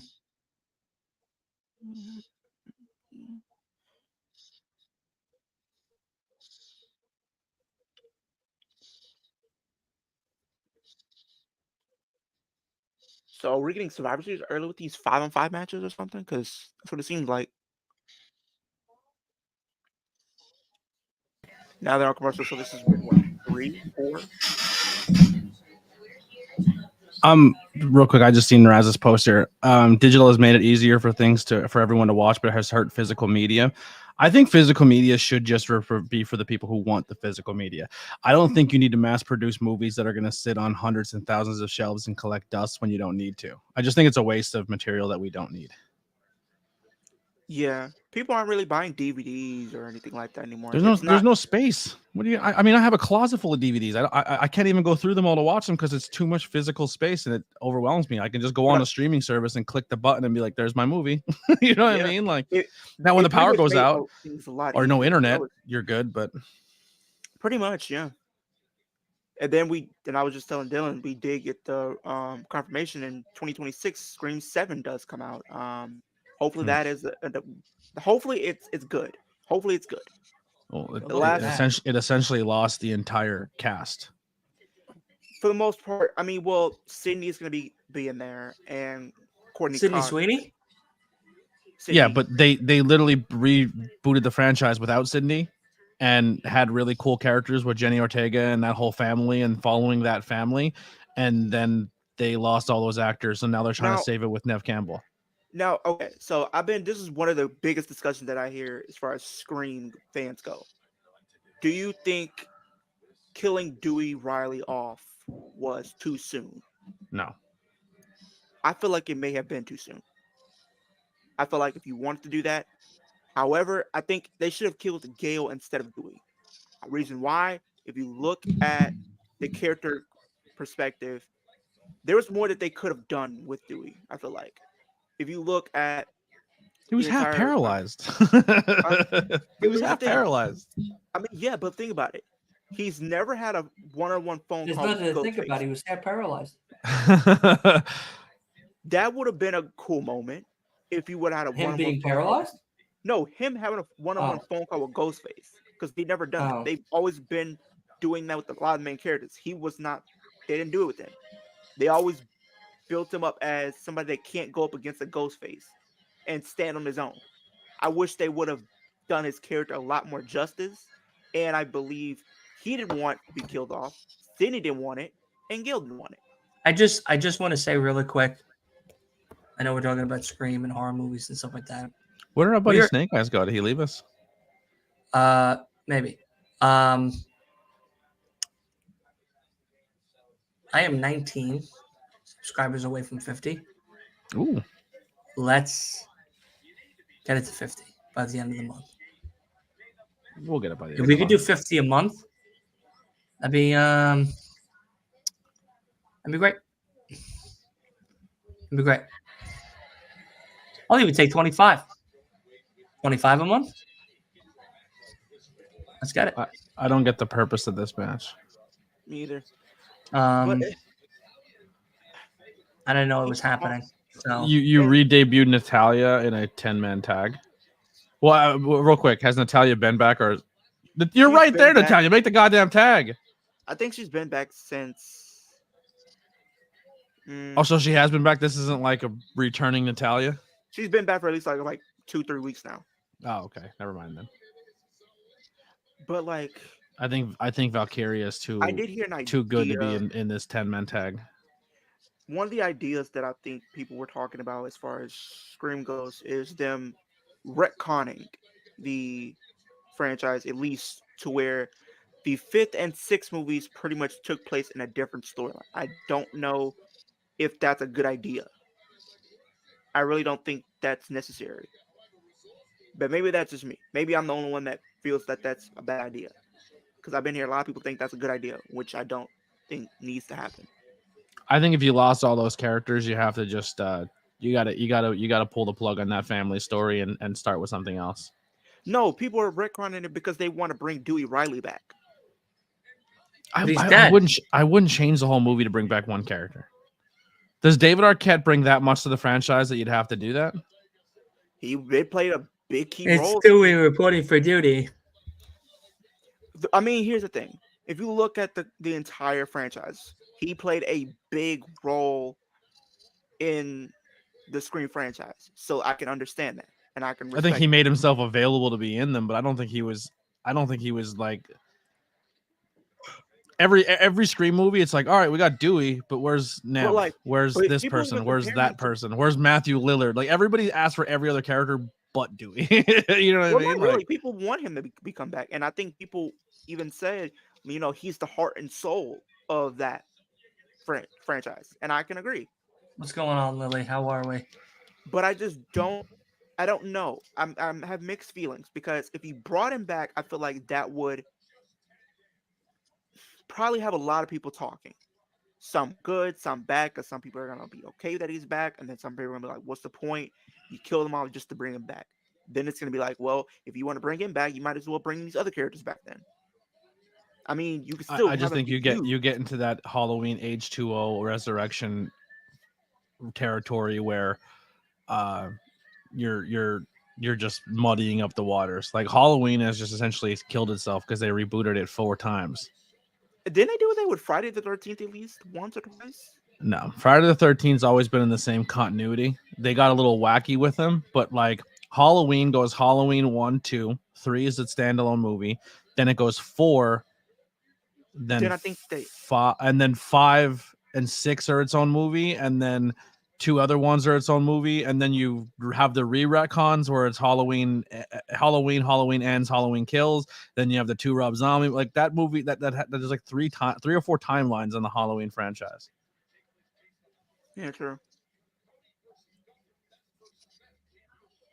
So wait a second, did they just show the fucking poster for Crown Jewel with Sami Zayn as the world heavyweight champion? I think they're saying that this could be it if Sami wins tonight. He's not winning, bro. I'm gonna be honest. If I want to protect Gunther, Have him. I don't have him go up against Cody and Saudi.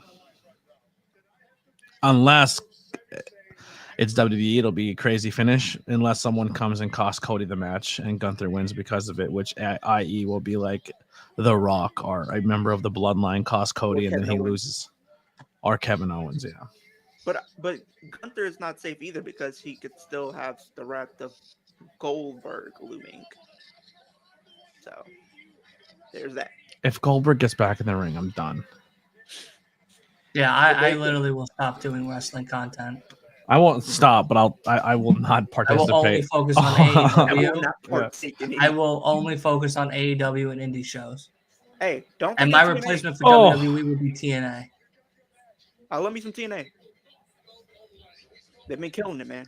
Seriously, I will literally stop watching WWE for TNA. They've been killing it. If Gunther comes in that, if Goldberg comes in that fucking ring. But I mean, TNA. If you hate that kind of booking, you'd hate TNA because TNA does it all the time. They build up a really young talent that's going to look like a megastar, and they bring in whoever got released from the WWE and make him a world champion in 3 months. Okay, the main event.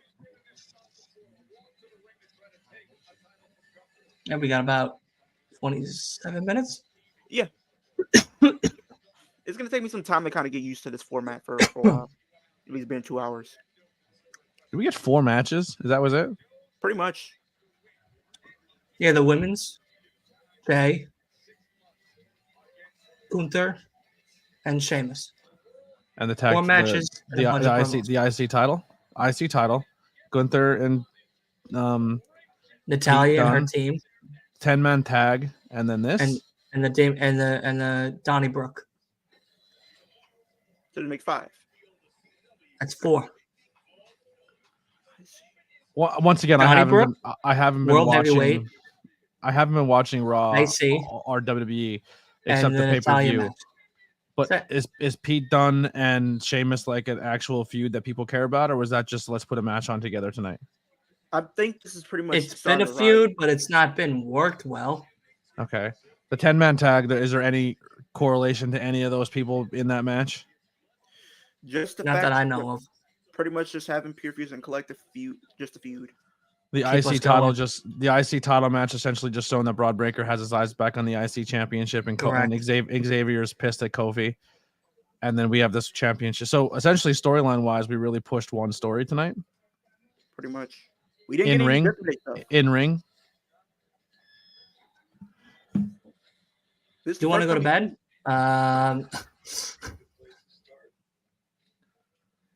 Because that's pretty much what it is. Yes.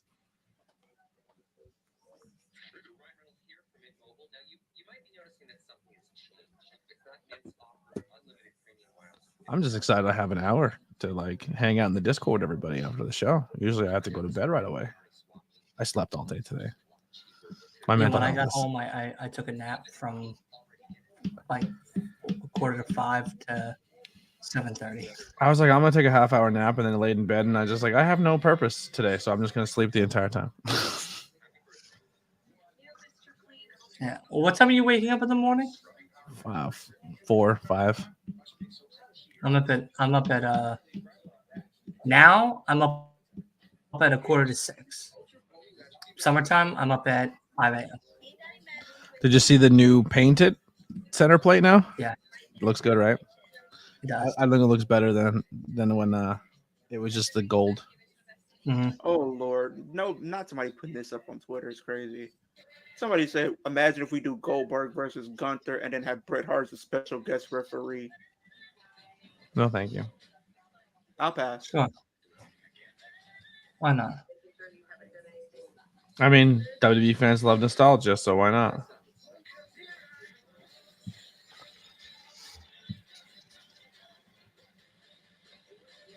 Yeah, I'm off tomorrow, and I'm off.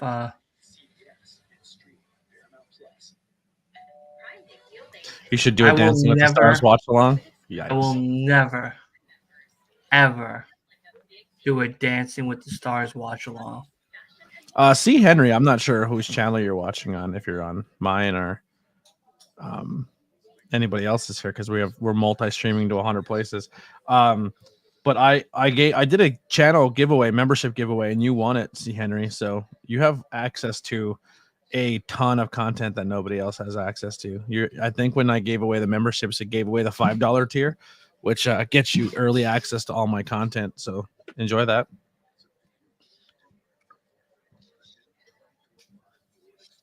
And you get cool emojis.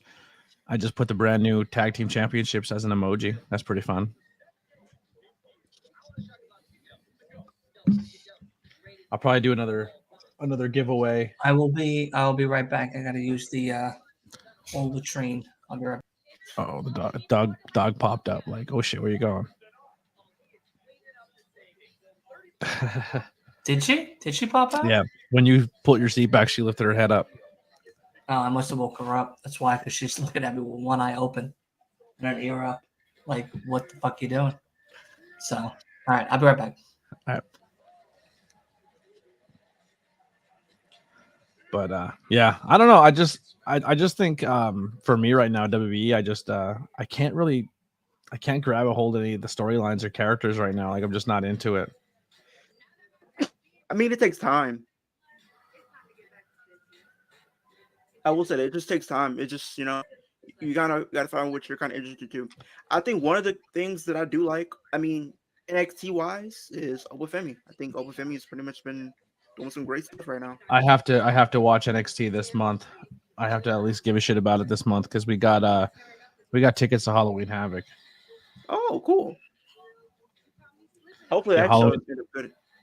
Yeah, Halloween Havoc is like right where I live, like right by where I live, and I've never been to a Halloween Havoc. I've always wanted to go to a Halloween Havoc, so I'm pretty pumped. I'm pretty sure it's gonna probably be a solid show, at least to say the least.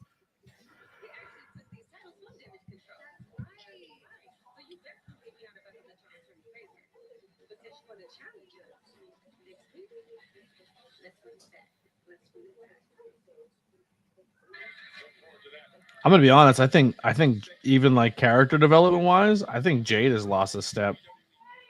You think? Yeah, I think Jade connected more with her audience as the heel and AEW than she's connecting as the babyface in WWE. Maybe that's something that they tweak. Hopefully. Jade just doesn't come off to me as, I mean, in ring, yes, she comes off as someone who has to let someone take the lead. But when it comes to like letting Bianca be the one to talk, Jade doesn't appear to me as someone who would just take a backseat to somebody.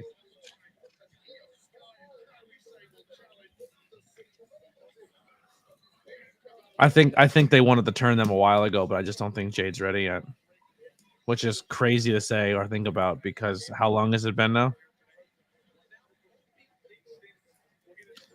If you ain't ready by now at this level with the NXT training and the training you got at AEW and the training you got everywhere else, it's just it's not a good sign.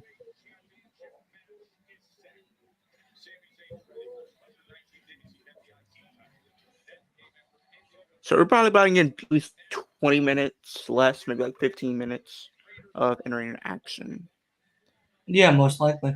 Yeah, because it's not going to go the full 20.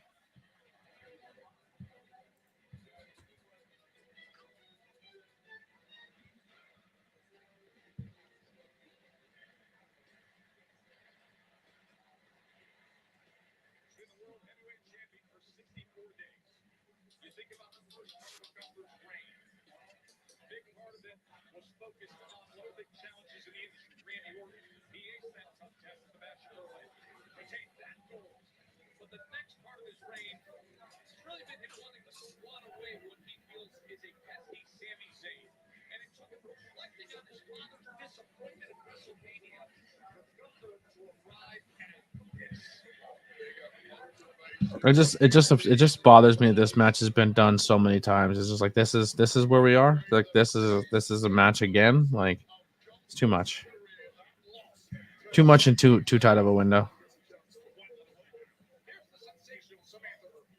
And too many times free on TV.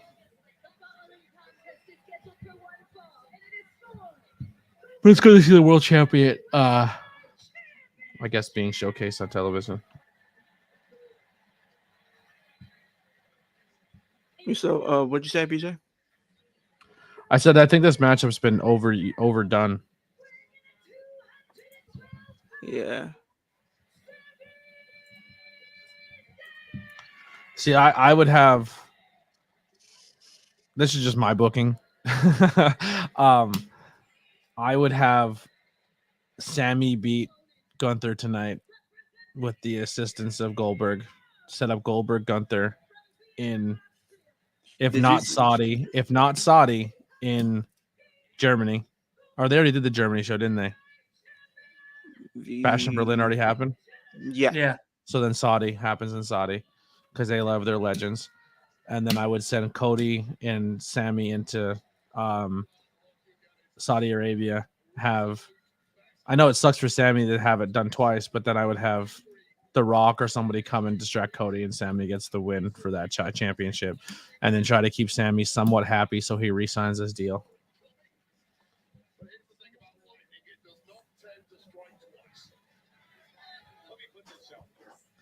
And I only say that because I don't think WWE has the respect for him or Kevin, to give them world championships without shenanigans. Because even Kevin Owens is a world champion. It was handed to him. Dylan, did you see the TNA Emergence mashup? No. They have the Joe Hendry song, but have Matt and Jeff Hardy on it. Yikes. Oh, yeah, I think I did on TikTok. Yeah. I think I saw it like 2 weeks ago. I believe so. I'm personally, I don't see the. He doesn't. I can't say I don't see it. I do see it. I see why people like him, but I don't. It doesn't connect to me, the Joe Henry bit.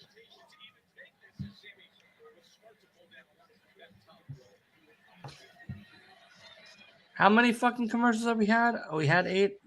Well, I gave up. I think we had at least like 6. Fucking crazy. We've had 6 commercials.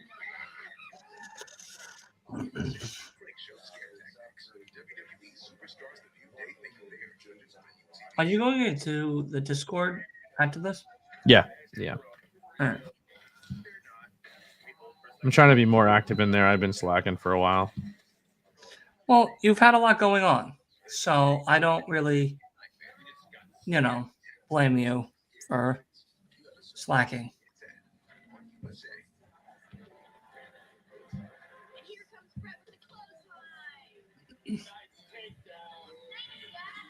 I know that's the next thing I got to pay for is the MEEE robot and set up my fucking Discord for the new channel and shit. Mm-hmm. Because Raz and I were talking, and shout out to Raz. Yeah, I gotta set mine shit up for success. I just haven't. I've been so worried about posting and video editing and shit that it's just been crazy. Are you watching WrestleDream this weekend? I am. Saturday. I am watching it. Yeah. Mm-hmm.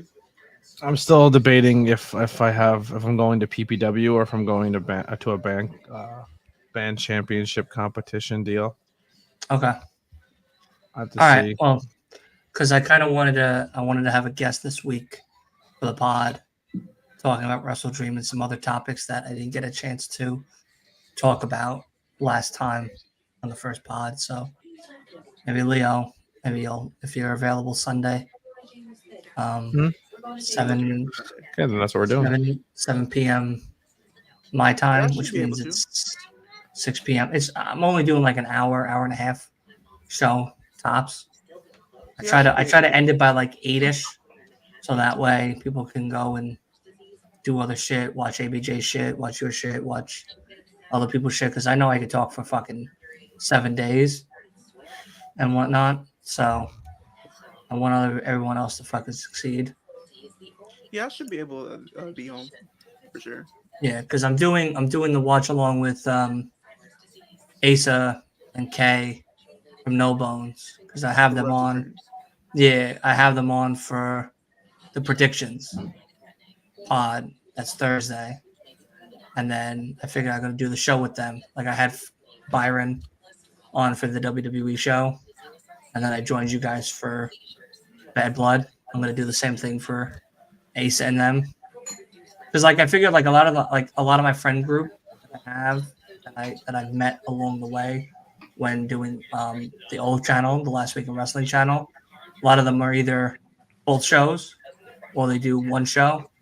So the people that do one show, I'm gonna try to keep on for the 1 week, and then for the show, both shows or whatever, I might have on for like a regular podcast, so that way we have more to talk about and shit like that, and have a little more diversity and whatnot. So I think it was today. I see on Twitter. Today was the today's the anniversary of the last time we seen Brody wrestle.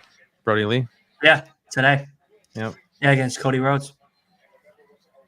This is Rest a in good peace, match. Brody Lee. Mm-hmm. Very sad. Gotta. Very, very sad. Brad says, Hmm. gotta get Oldberg back in for Saudi. Oh, brother, no. He's not wrong. I mean, he's not wrong, but do we really care? Do we really want it? No. Stay retired. Stay home. I'm gonna pose the question, and I'm not doing it to try to come off as anti WWE or be negative or anything like that. But has this show like made an impact or anything to anybody watching with us or anyone on the panel? You want me to I'm be gonna let honest? y'all answer before I do.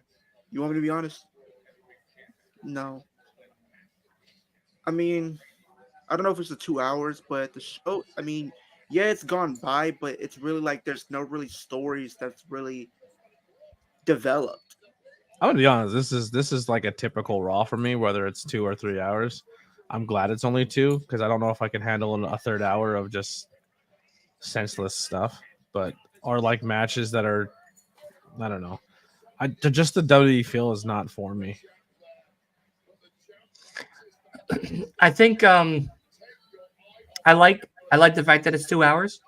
It makes the speed of the show a little bit quicker, a little more fast paced, so that way we're not dragging ass with promos or matches that don't build stories or matches that don't really do anything for us. I feel like that was the biggest complaint when becoming a content creator and doing Raw every single week. See what they're doing in the bottom left corner right now?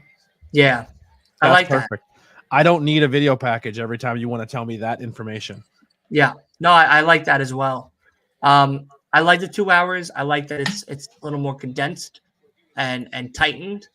But I always have felt that the show after a pay-per-view is not as exciting as the shows that lead up to the pay-per-view.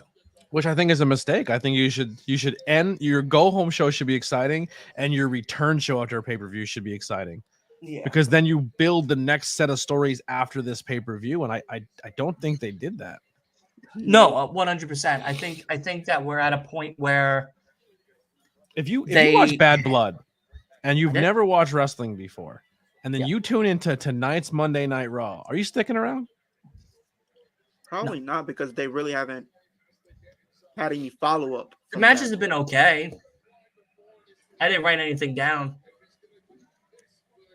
And then we're supposed to be worrying about we're literally under a month away from the next PLE or pay-per-view, whatever you want to call it, Crown Jewel on November 2nd. The date is the 7th. Yeah. So it's like we should already get the ball rolling on amping up these matches going into the show. Already getting the ball rolling on creating a feud here, creating a feud there. But we're not. Do you think they're purposely not giving it their all right now from Monday Night Raw because they're saving it for 3 months to Netflix? They probably. No. I feel like they're No. on autopilot right now. Do you I think their attention right now is more focused on SmackDown and that Bloodline story than it is on Raw. Because right now it seems like they're on autopilot. Like they're just waiting until they can get the ball rolling again. Maybe once Netflix deal kicks in, that's not until the 6th of January when that takes effect. So we still have like throughout the rest of this year to. Do you think it goes on without a hitch? Do you think we have any issues? I have no idea. You think we have issues? Yeah. Can be WWE.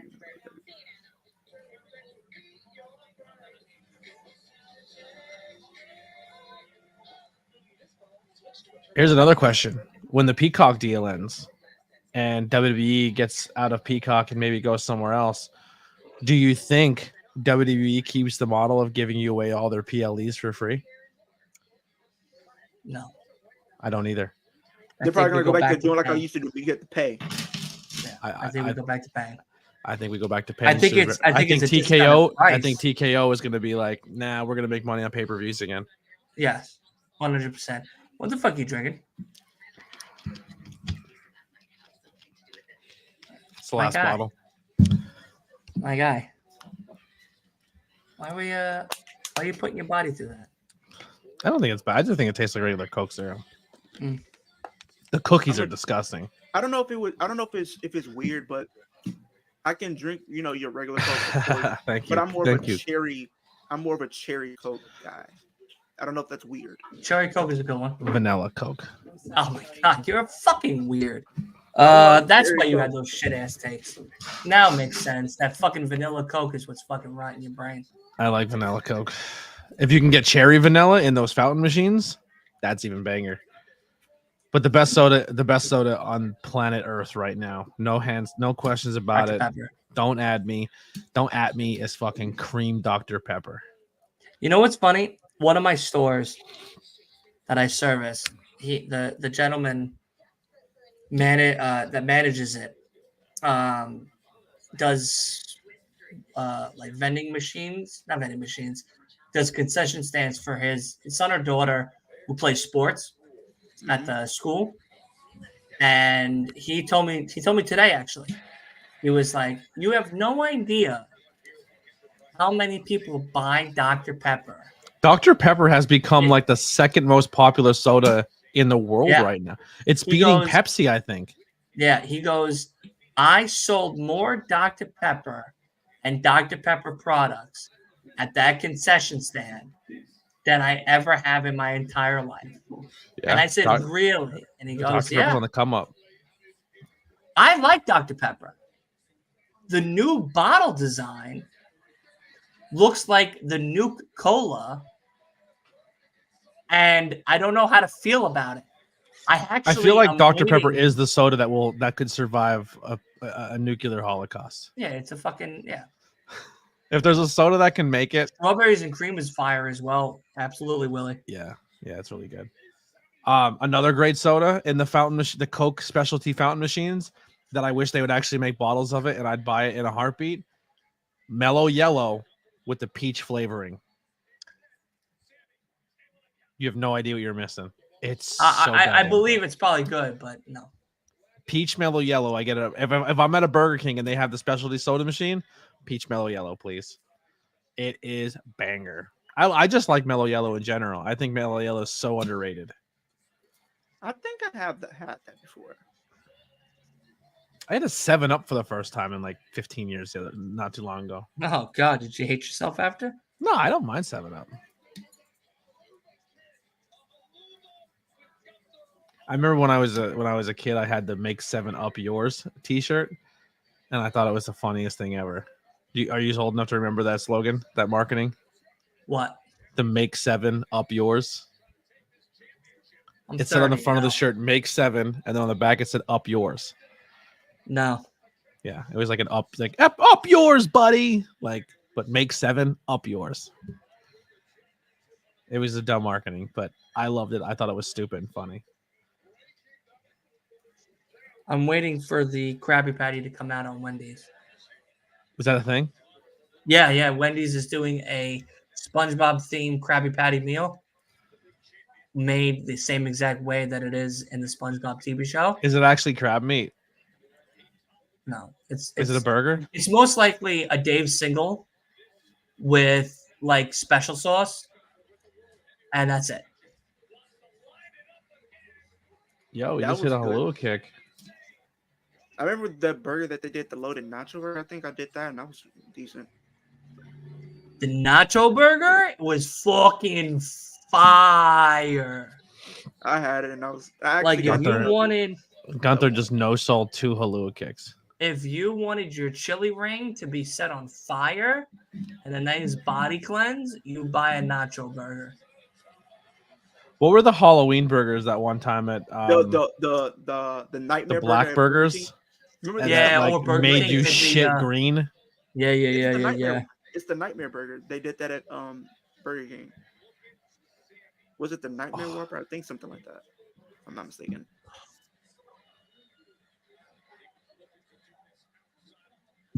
Now they got the fiery thing going on at Burger King currently.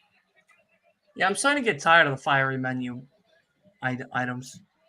Because they're doing like the fiery The Sprite's fiery now. Mozzarella sticks are fiery. Chicken fingers are fiery.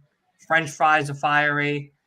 The fucking air at Burger King is fiery. Like I'm just getting really tired of the fiery theme and having your asshole fucking bleed and get hemorrhoids. Truthfully. Nickelodeon just released the official recipe. It's supposed to be imitation crab meat. Oh, for the Wendy's burger? It's supposed to imitate the crab meat, but I guess I hope so. I want it. I want to try it. I I'll dead definitely ass try want it. to try it. Same. If it's crab meat, I don't want it. I'm just not gonna tell you what it is. And you're gonna eat it and you're gonna love it. Fun fact, I think the Impossible Whoppers are pretty good. Possible Whoppers are very good. I haven't had it, but I've been reluctant Very to try good. it. It literally tastes just like a fucking Whopper. I still don't understand in 2024. Now he's starting to do it a little bit. But why when you're in a chokehold, why don't you try to break the wrist control? Like, why do you reach out? I don't understand. Like, the first thing you do in a choke is try to get, like, you know what I mean? Like, break wrist control. Like, Yeah.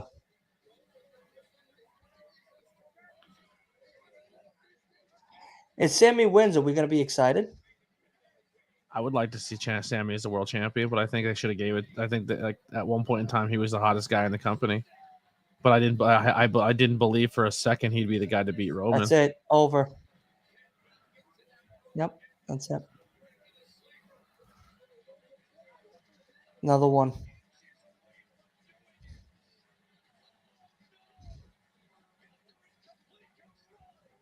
There it is. Yep.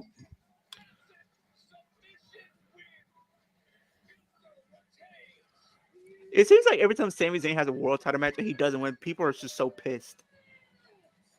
Because people really like Sammy and Kevin. They want them to be like, they should be that. There's your example of people that the crowd gets behind, buys merchandise, loves everything they do. They help put over every talent they work with, but never gets a main opportunity. Like, they get tag team titles. Well, at least Kevin Owens did get that Universal title run, but Sammy, It was handed to him. They handed Yeah. it to him, and then he was squashed by Goldberg. But let's be honest, Sami Zayn's never been given that opportunity. He's always been like second fiddle to Kevin. He saved the Bloodline storyline. He And did. I'll tell you this right now. I think Sammy's Bloodline story was more impactful than The Rock entering in. I would agree. Because if you look at the bloodline stuff, Sammy it beating was Roman would have been stale. more impactful than Roman losing to Cody. And I'm a Cody, and I think Cody is your next John Cena. But I think the way they put Cody against The Rock right away, I think killed Cody's momentum.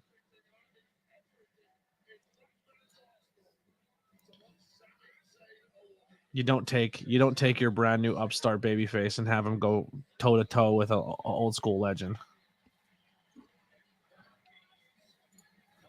Oh, so Cody was there to do the face off tonight. So I'm guessing we're gonna probably see Liv on SmackDown to do a face up with Nia. Probably. Fucking waste. I mean, there is history because if you think about, Cody did eliminate Gunther so many times in the Rumbles. But this is always the low part of WWE because I would say most WWE fans do not like the Saudi shows and they don't like what they stand for. So the booking and everything that leads up to them, people are just like, I don't care. They don't really care. They're not. They're supposed to be doing this deal. I think they signed a 10-year deal back in 2018, so that means they're locked in until 2028. Yeah. But that is going to be the end of the show for us here on Long Island Wrestling Podcast. Leo, we're going to start with you, buddy. What's going on in your world? What's going on in your channel? Of course, all your stuff is in the description below, so everybody can go and check it out. Talk to me. What's going on? Yeah, so I do have some content coming up. I do do some more reactions this week. I'm gonna be doing predictions for Wrestle Dream as well on my channel, on the Bring It to the Ring podcast channel, but with myself, Wolf, and Willie. We'll be doing predictions over there this week as well.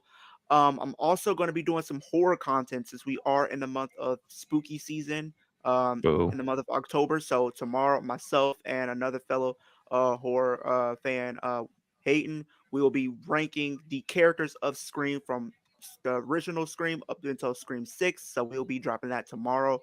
Stay tuned. We're going to be doing some more content horror-wise. I'm trying to implement more content for the horror fans out there very, very soon. So y'all stay tuned. Okay. ABJ, what's going on? I have a ton of content coming out. A bunch of 5 questions. Just joined, have the membership tier on the channel. For $1 you support, $5 gets you early content before everybody else gets to see it. Have some cool interviews dropping, tons of interviews that are out there. Some pretty cool names out there, not just wrestlers but musicians and a bunch of different entertainers. We do have our brand new episode of Banging Beers has returned, and that's dropped right now. We just did the Hard Mountain Dew review. Next week is Dr. Ethan Wild interview, and the week after that is another Banging Beers and 5 questions dropping the same day at Country Club Brewing. So we have a lot of stuff cool there going on.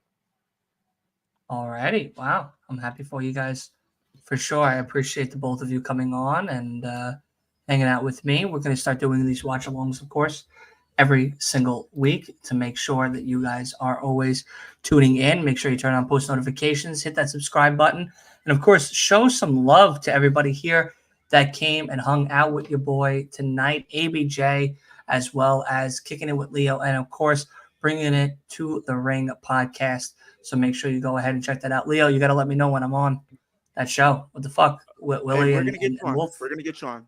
And listen, Christmas is only 2 months away. You know, New Year's is 3. So hopefully that comes soon. But nonetheless, I appreciate everybody coming on here. I appreciate everybody that has been hanging out with us all night long. Are you doing tomorrow? I am.